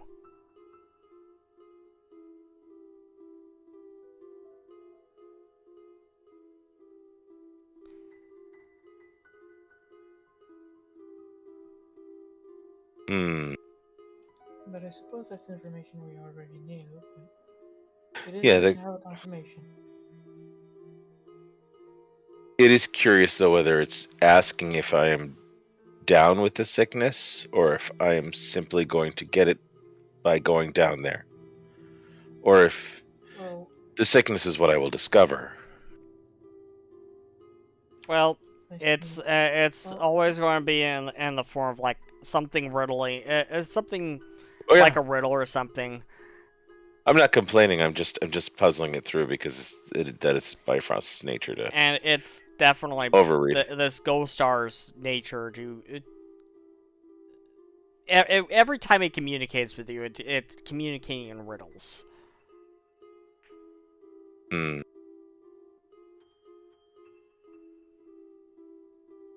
I wonder if there's some kind of malevolence in that. Hmm.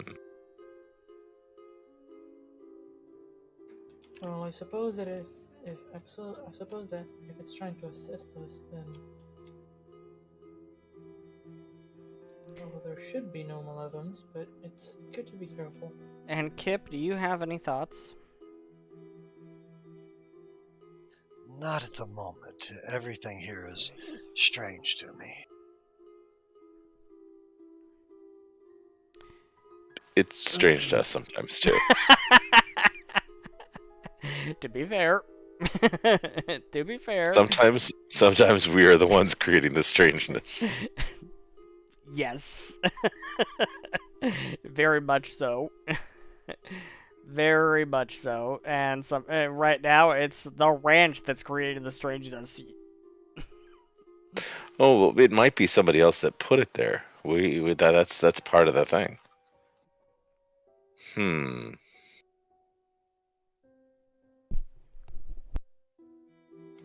Now, Bifrost is going to how- turn to the others. Do we want to know? I feel as though I have been able to resist so far, and if I get down there, I might be able to return through the use of magic quickly. Is going Now, in I there have a worth it? question. I have a question. Yes. For how long do any of us feel that we can, well, avoid sensing any sort of smell, and overall, how long can we each hold our breaths for?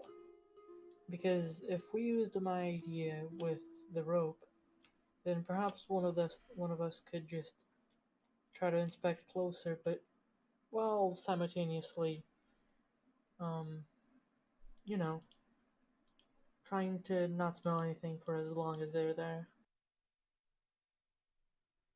and coming back as soon as they're out of breath.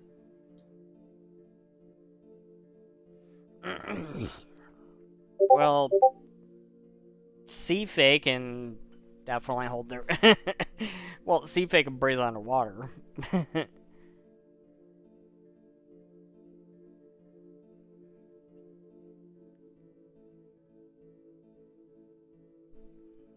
Well, That's assuming it's the stench or whatever. It's the air that's making you sick. That's you know what? assuming I'm that's the actually gonna air. experiment. I'm gonna get close and then just hold my breath. Okay. You get close and hold your breath. The And closest it is closed again, correct? yeah, you closed it. Yeah, I'm gonna take a bit to like try to open and say, I'm gonna experiment if it is even the smell that's doing that. I recommend that all of you take a bit of Okay, distance. first make me a fortitude save. Fuck. 1 second. Because first we need to see if you... We need to see how long you can hold your breath while you're trying to lift the slab. Okay.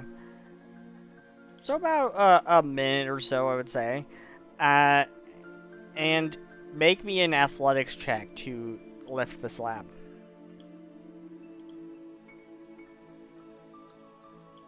Alright, let's go. 23. Yeah, you lifted with no trouble at all. And so you're holding your breath for, I would say, about now 30 seconds.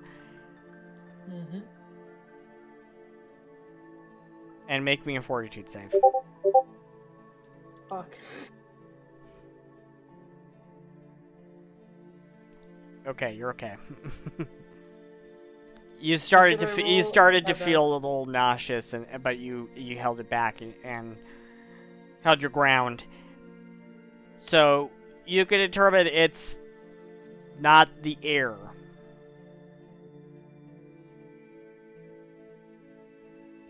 Well, I don't suppose it's the air. Perhaps it could be a magical effect of some sort.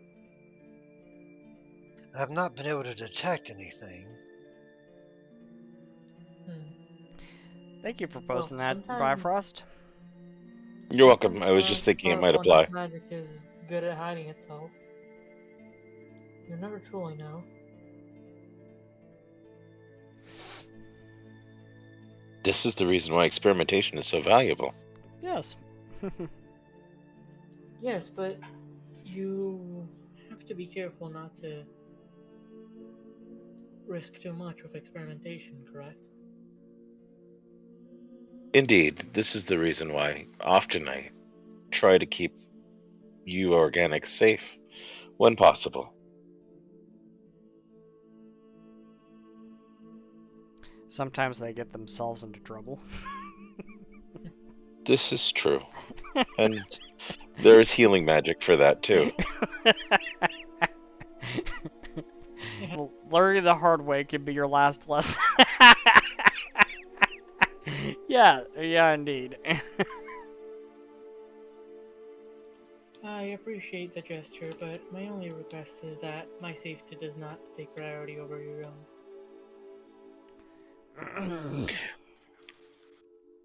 We should have a talk at some point then.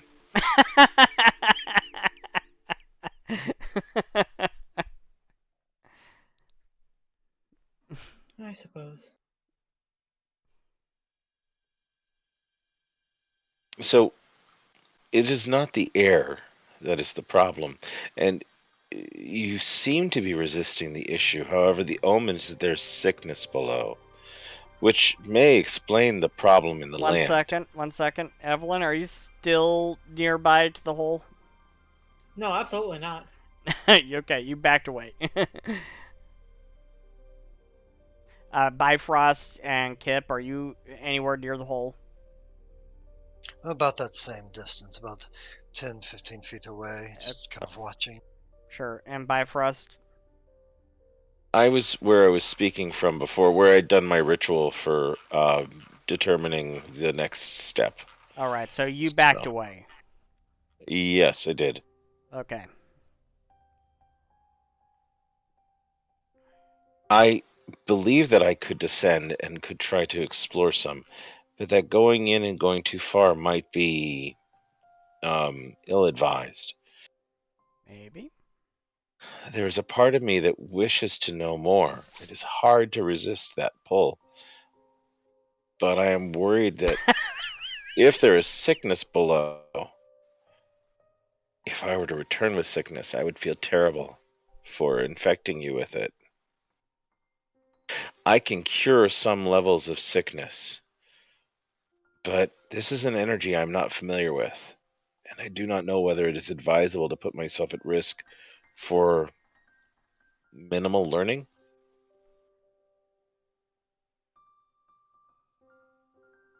Is there a benefit in knowing, or should we just realize that there is a poison in the land here? Something sick that causes the issue? I could work towards something that could seal it in permanently. That would protect most of the land around here from what comes out of there. Because even with the lid on, that energy is still causing damage.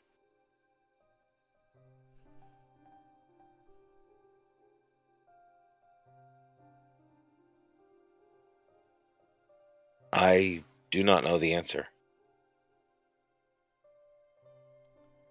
Does any of us truly know the answer? There is one who knows the answer. But that one cannot answer me fully. That one has told me in no uncertain terms that there is a requirement to be cryptic when one crosses over and becomes a divine being. I trust someday that one will tell me everything.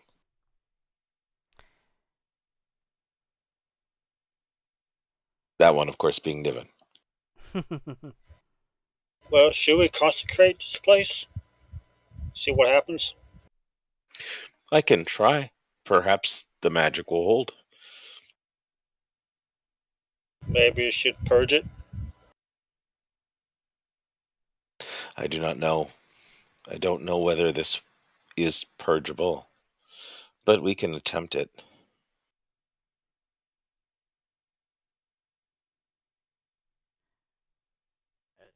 Out of character, did the music stop for any of you guys?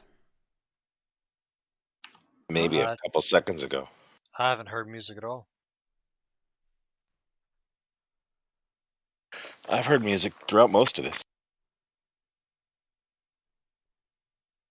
Or at a pause, or just ran out of loops. I was just... I've I've got my own music playing, so I Oops. wouldn't have noticed. Same. Not what Oops, I kind of messed something up now.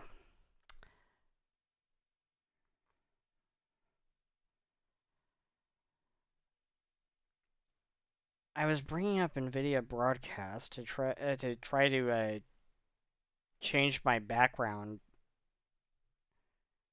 on the camera, and it cut out the music for some reason.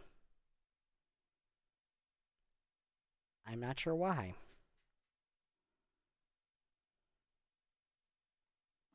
Huh.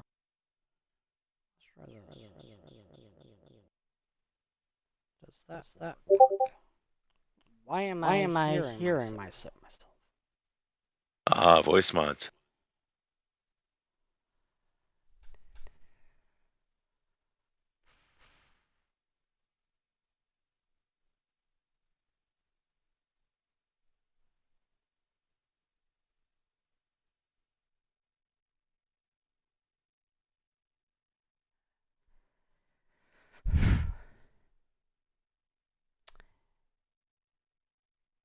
Something got messed up.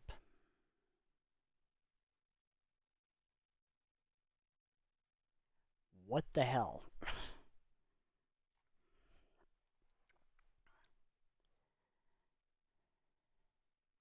I guess I'll have to mess with that later.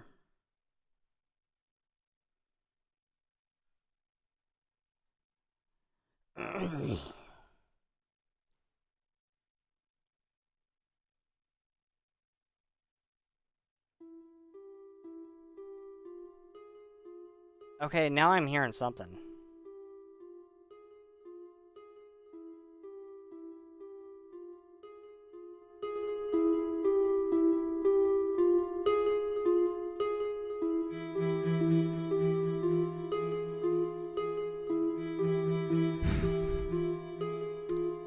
I think I got it back. Sort of. Do you guys hear it?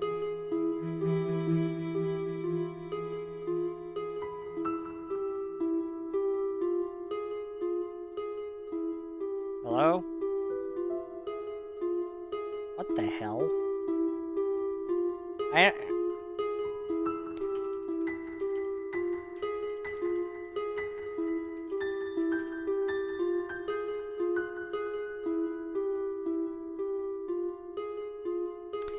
Technical difficulties. What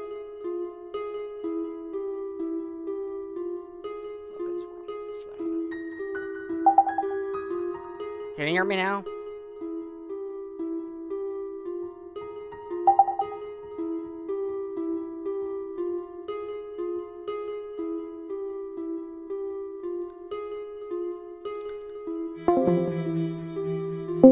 Was. Welcome back. Okay. And I'm still hearing myself. Yeah. What the fuck? We can hear you though. Twice, even. Yes. Around the house, in the one spot, there was a low amount of the regular life energy and a high amount of darkness. Is that correct? Yes.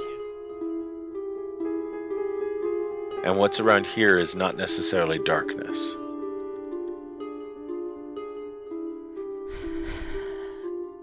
It's okay. You do deal with your sound thing. It's okay. I was more just trying to spitball with the other players for the moment. Of course. We didn't pick up any darkness here. Part of me is toying with the spiritual attunement would allow me to attune to one of the planes and would potentially make me immune to damage from that.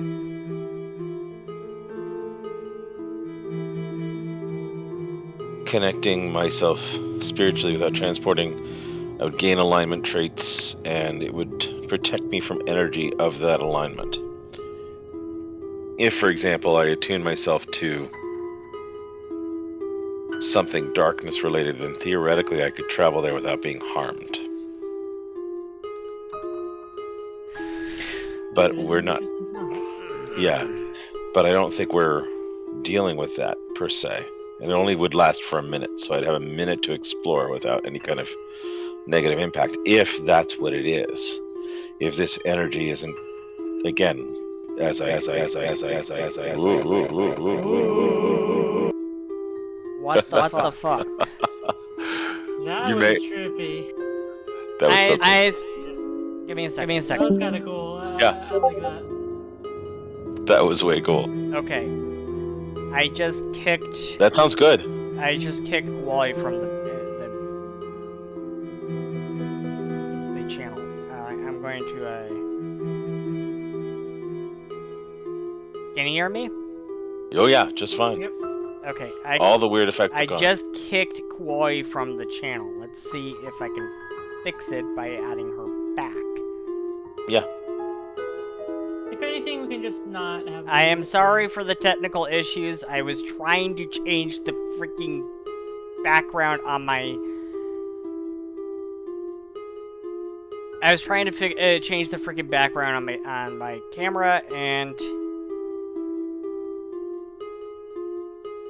in order to do that, I had to bring up NVIDIA Broadcast.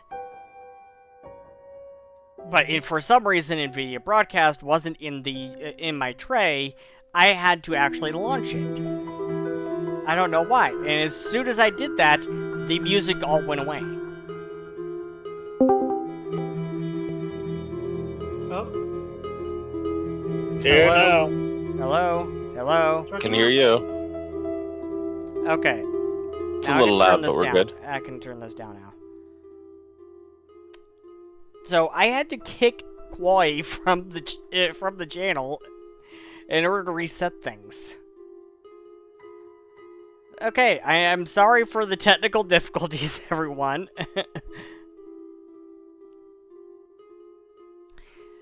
Did a little bit of troubleshooting on the air. Survived too. Yeah, we survived somehow. I am good. sorry for that.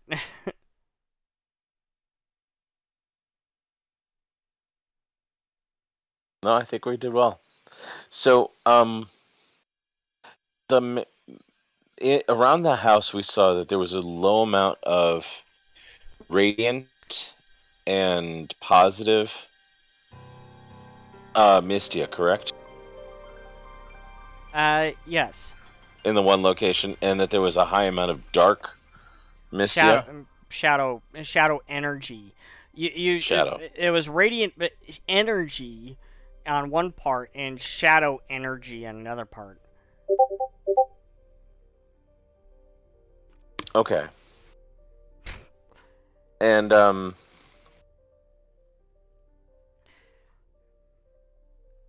we didn't. Tira, I want to note: have you actually had to roll up a new character at any point during the past year or two that you've been in this campaign?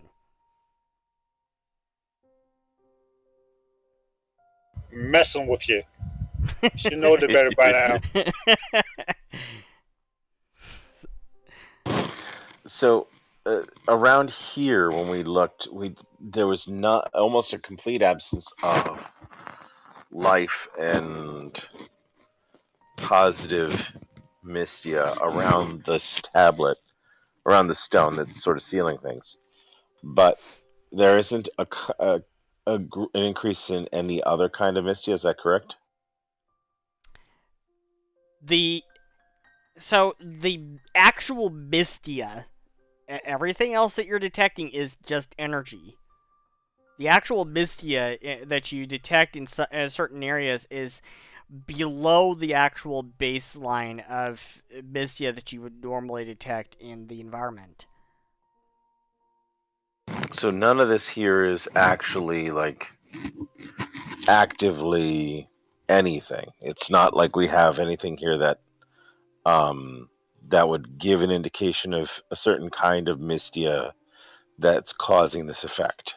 It's just other energy. Yeah, it's some kind of other energy. And I can't do something like try to attune to a spiritual place to connect to it, because what I'm attuning to is some level of Mystia, and that this energy does not actually correspond with that, correct? That is This, actually something you could try. I don't want to count I, anything out here, but that is something. That is something you can certainly try.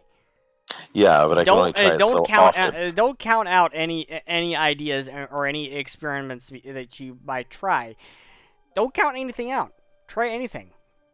This is more a sort of free roam kind of day. Do whatever kind of experiments or anything that you want to try.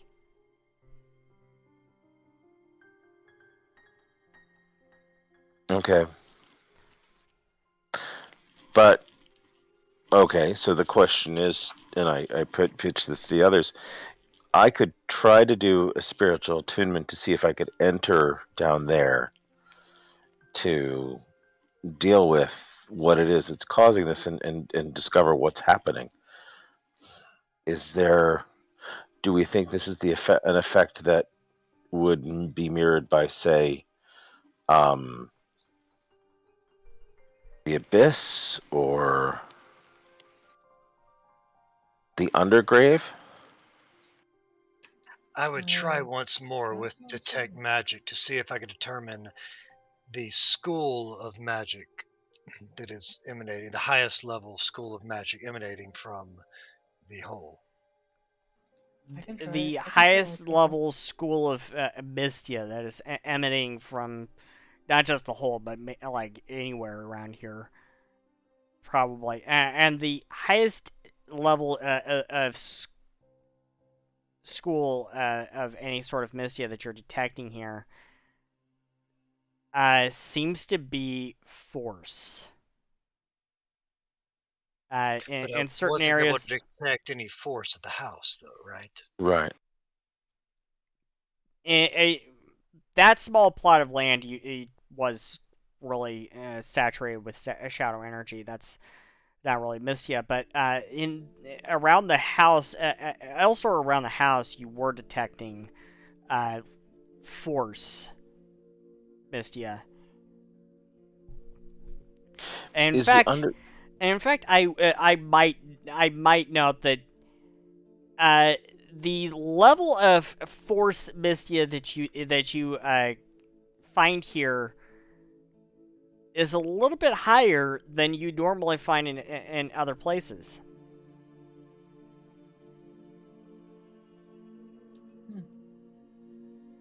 would you say that the primary thing the Undergrave is connected to is usually fire, The but not darkness? the undergrave is primary. The elements that the undergrave would be most associated with would be element fire, element flame. Yeah.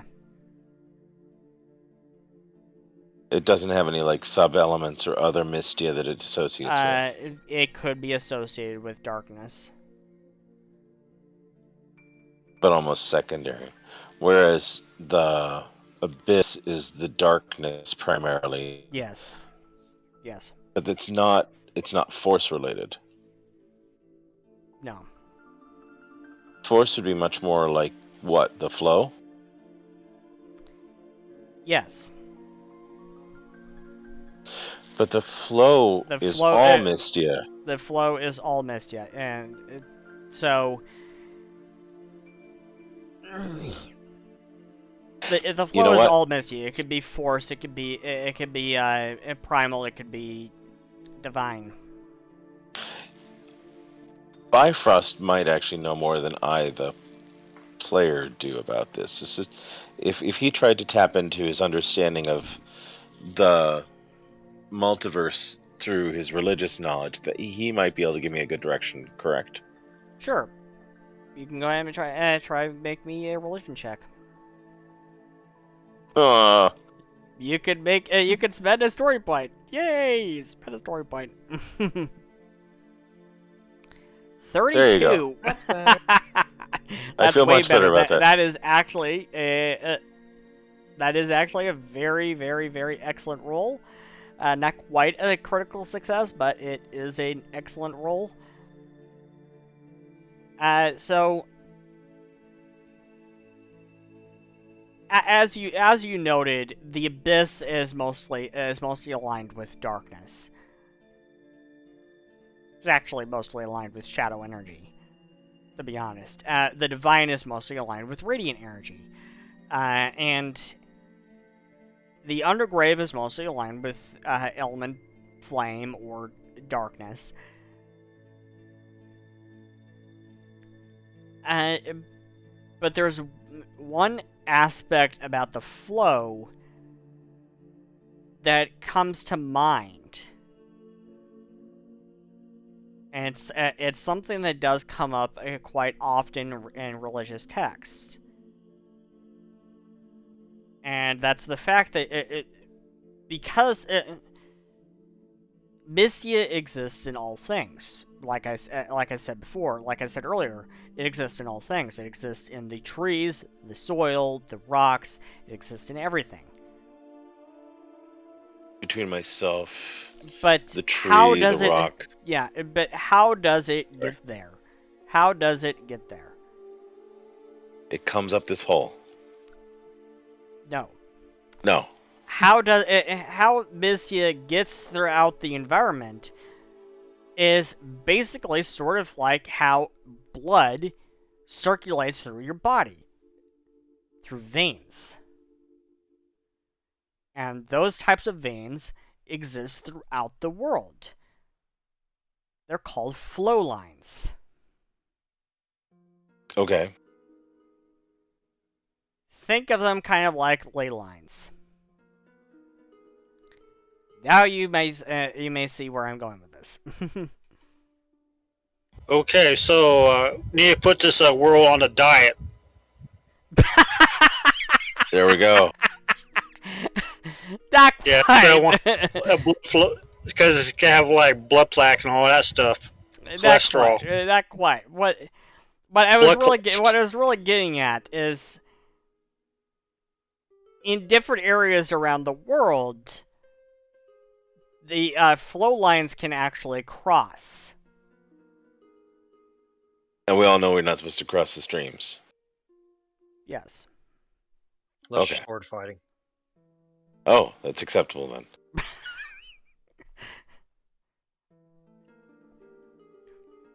So we need to find a blood clot and go in there and dig it out. I think Tiro went down a completely different rabbit hole. Yeah, except this rabbit hole has freaking bamboo sticks with things on you don't want to know. Yeah, I believe you. He went down a completely different road there than what I was going for.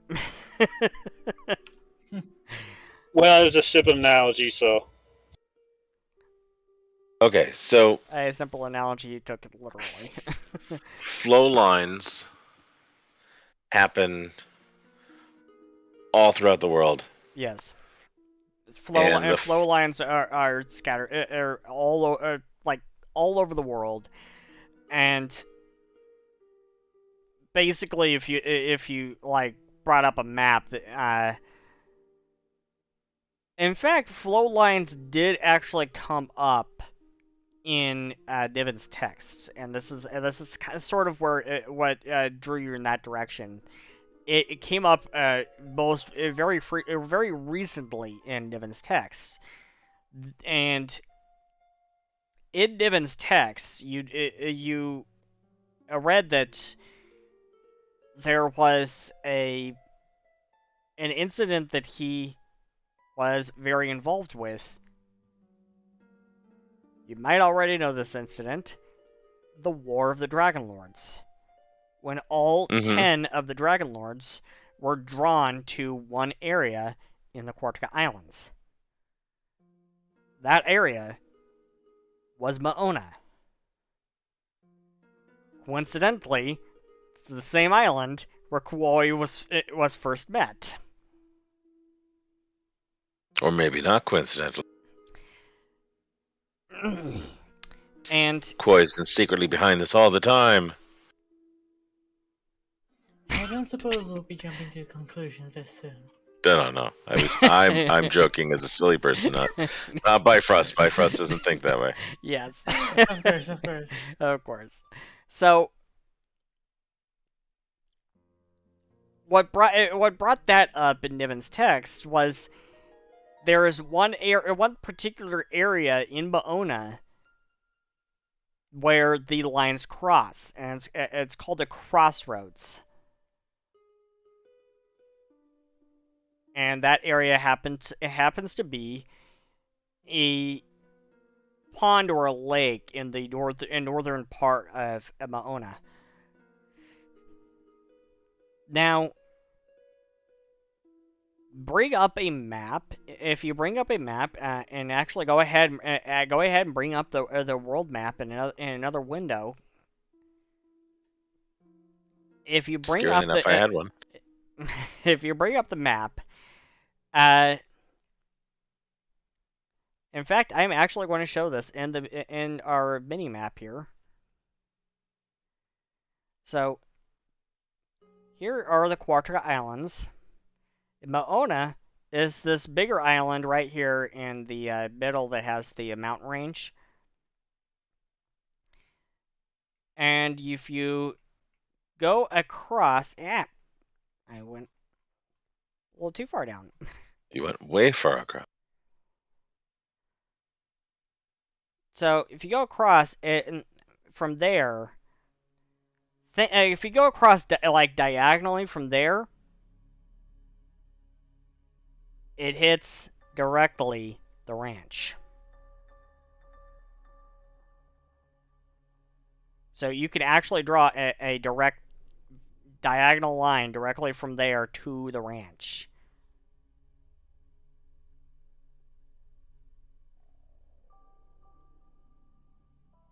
Okay. So we're on a ley line that is shared with, or at least a power line, a flow that is shared with Moona. And Possibly. Moona had been a part of.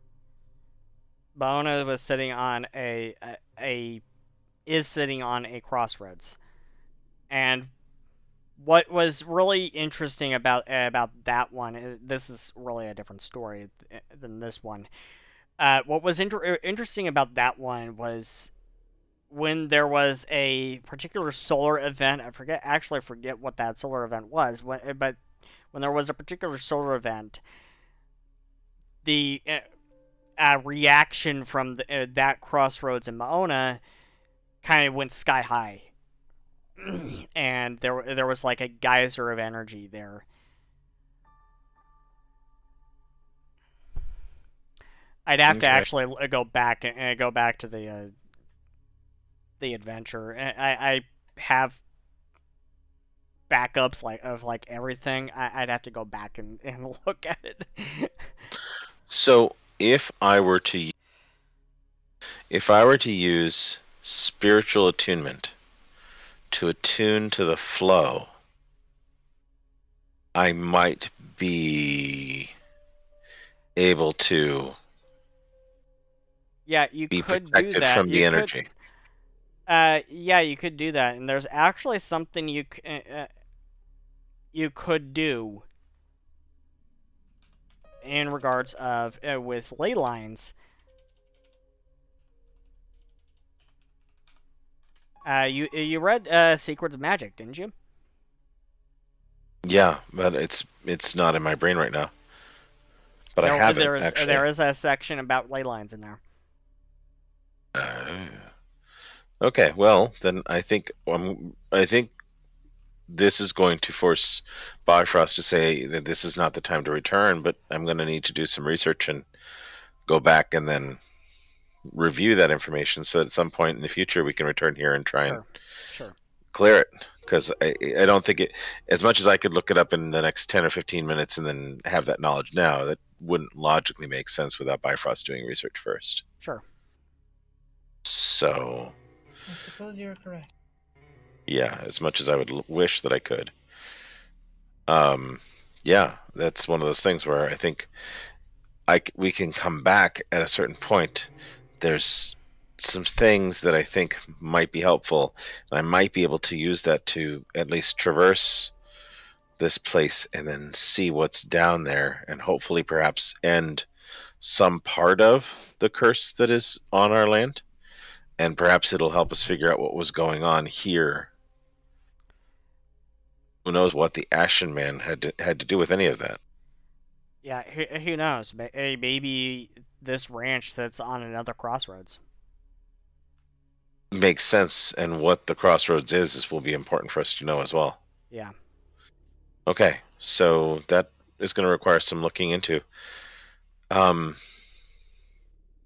sorry that I can't do it now. There is no need to apologize. Well, there's certainly time to do anything and everything you really want to experiment with here on the ranch. Use this time to do whatever experiments you want to do with here on this ranch. Okay. We could go to a part 3. I know we don't have much time left in the session, but we could go to a part 3. Is there anything else that people want to do? I mean, it may be that there's a way for us to traverse this with protection now that we have some ideas. Well, This potentially, if we can harness this or use this, as long as it doesn't call large forces down on us, we could use this to boost the way that we tap into Mystia and what we do here. I mean, there could be powerful ways to increase what we have. Yeah, do more than what we have. There's a lot of things that you can do with flow lines. You could really spend a lot of time researching the ley line section from Secrets of Magic. There's a lot of things you could do.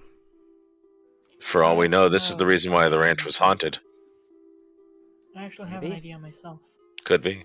Sure, sure, Evelyn. Why don't you fire away? Do all of us That's have when Evelyn unleashes power. Yeah, I could be at like 100 miles. Just make sure it's not a nuclear bomb. Okay, go ahead, No Evelyn. Do all of us have, well, do at least one of us have working comm stones? Yeah.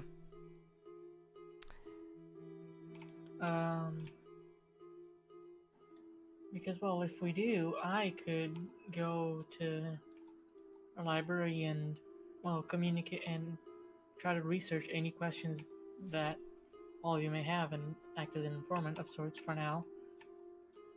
Since we don't have time to do proper research,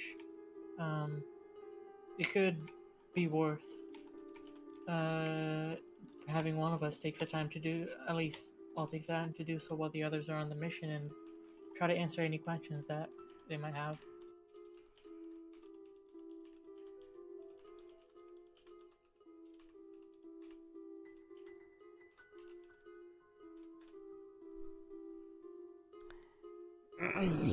Yeah. I mean, theoretically, we could just spend the 3 points and make it canon, but I think it's worth seeing if it's already canon to begin with. Sure. And Kip, do you have any thoughts? Nope. No further thoughts on my half.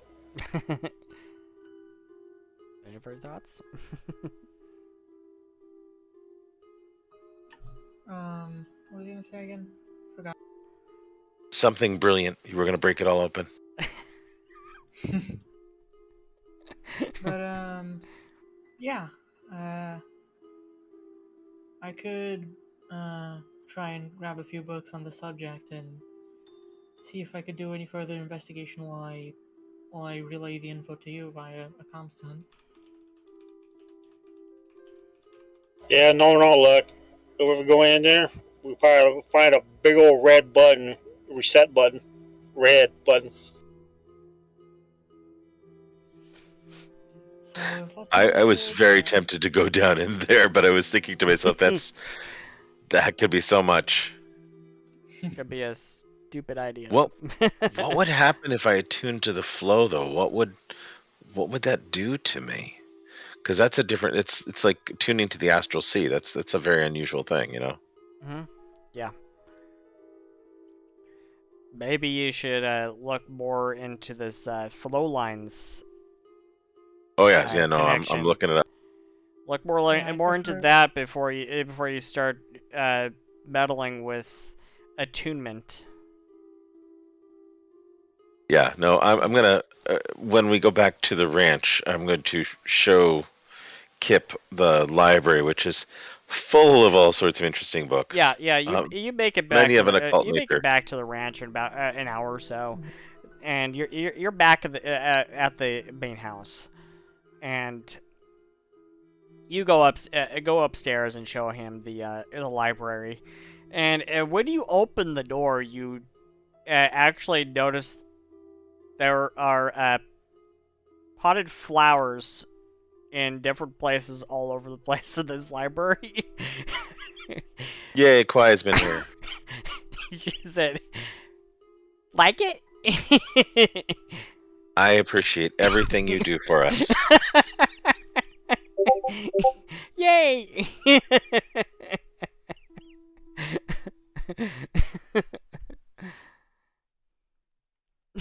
Yep.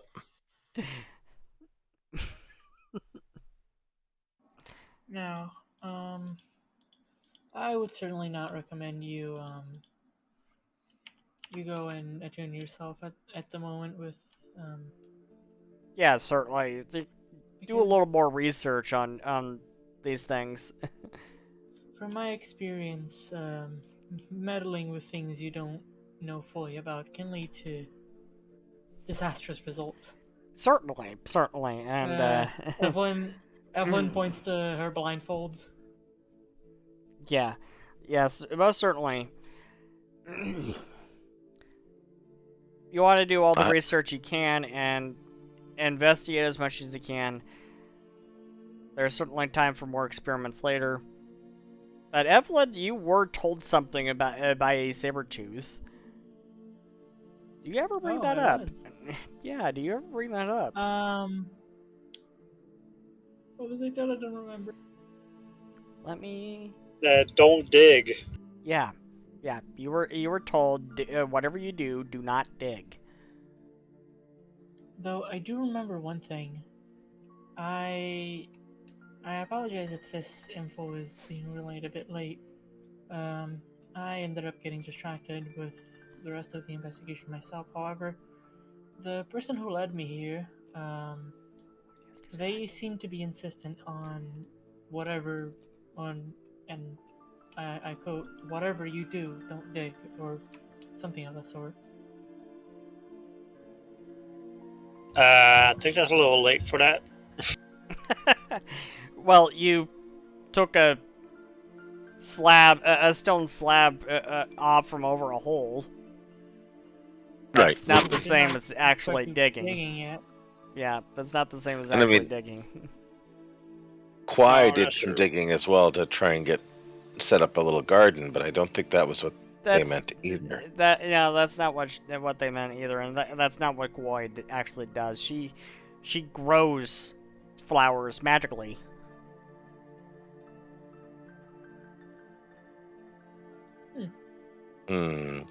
If we have a nexus already, though, looking through one of the texts, yes, and seeing that there is sometimes events that can cause ley lines to converge and to even be haunted. That's a thing to think about. Anyway, And Kip, what are you doing? As he shows you this library that certainly has plenty of bookshelves and plenty of books, but also has potted flowers all over the place. I would be much more interested in the books and trying to discern in what order should I begin to look at them first, see if there's any kind of categories or organizational structure to them. Yeah. It's all mixed bag. I was gonna say, didn't the Rune do some organization here? yeah, Rune Well, did, Rouge, Rune did some organization here, but the main categories that you find here have to do with the paranormal, eldritch beings, stuff like that. mostly it's occult. Yeah. Any books on farming since they're at a ranch? Well, there was the Eldritch beans, but we don't have anything on regular beans. If that's what you're looking for. No, And there's there doesn't appear to be any books on farming. yeah, Rune gets frustrated with the library because sometimes the books rearrange themselves. Yeah. That's So you It's not quite as organized. that's another thing. Sometimes the books get rearranged themselves, and yeah, sometimes gets sometimes you'll notice some certain characters come out of these books, and I mean I think that's quite the Ghost Star, literally. Yeah, that's the Ghost Star. yeah, the Gold Star is doing that. And the book's always rearranged. Every time she freaking organizes it, come right back and just like disorganized again. Sometimes the book's upside down, whatnot. That may even be the Ghost Star too. I think when we first got here, they rearranged themselves, but I think we got rid of those ghosts. It might also be worth talking to our friendly ghost here about that as well. And maybe talking to Ghost Star. Yeah, I'm sure. Has Ghost Star talked with the friendly ghost? With our local ghost? Who knows? Who knows? The Ghost Star spends most of its time invisible.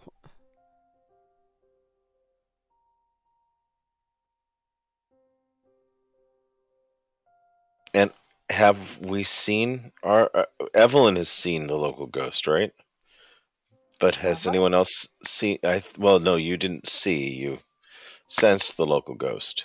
Yeah, she sensed it.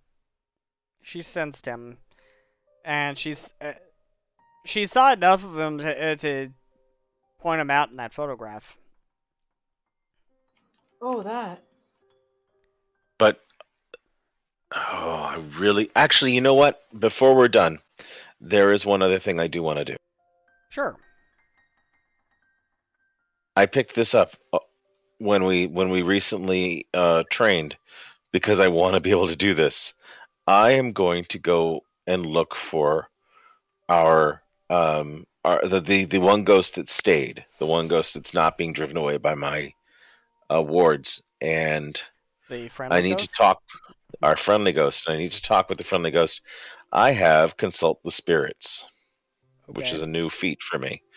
I can spend 10 minutes and attempt to speak with them, and if we're able to, I can perceive minor invisible spirits, any other spirits. I can contact them. Sure. Because I have access to divine and occultism, but to divine, I should be able to contact negative energy, so I should be able to contact undead. Sure. And I want to be able to use that to draw upon and hopefully speak with that spirit about the picture and what it can tell us about the ashen figure as well as anything else here. Sure. And as you're doing that, Evelyn, you're downstairs when Crystal comes in, and the photograph happens to actually be there on the table, and she says, "Oh, hi, Evelyn. How are you doing?" Hello. How are you doing? I'm doing great. And she glances down at the photograph. She stops for a moment. Where did you get this? What did they look at? Sorry. The photograph. She's looking at the photograph and she says, "Where did you get this?" Where was it handed to me? Yeah, Kwai Asked found it about upstairs. Kwai found it upstairs. All right, yeah. I do believe Koi found it upstairs. She points to one of the men in the picture. I know him.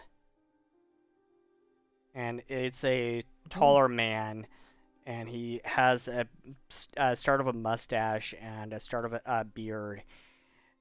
And she says, "That's Arthur." And Now, who might that be? he works with the Wayfinder Society, which may strike you as really odd. Out of Because character. that photo's 300 years old. And that is where I'm going to end today's session. I want to thank Kip for joining us. I hope you had a good time. Thank you for having me. Certainly. And we will be playing again on April 9th. Drop a bit of a bombshell there. And we will be back on April 9th for part 3 of What Lies Below.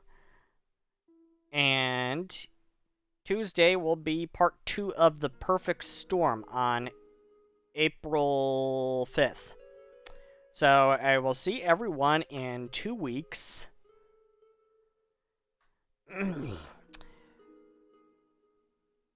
And to our viewers, if you can donate anything to help the poor people of Ukraine, please do so. I have a link in the description below where you can go do that.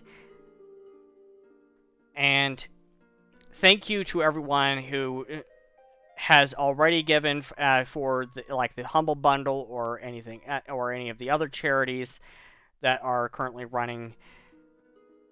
And hopefully this stupid, awful war ends soon. Thank you everyone for joining us.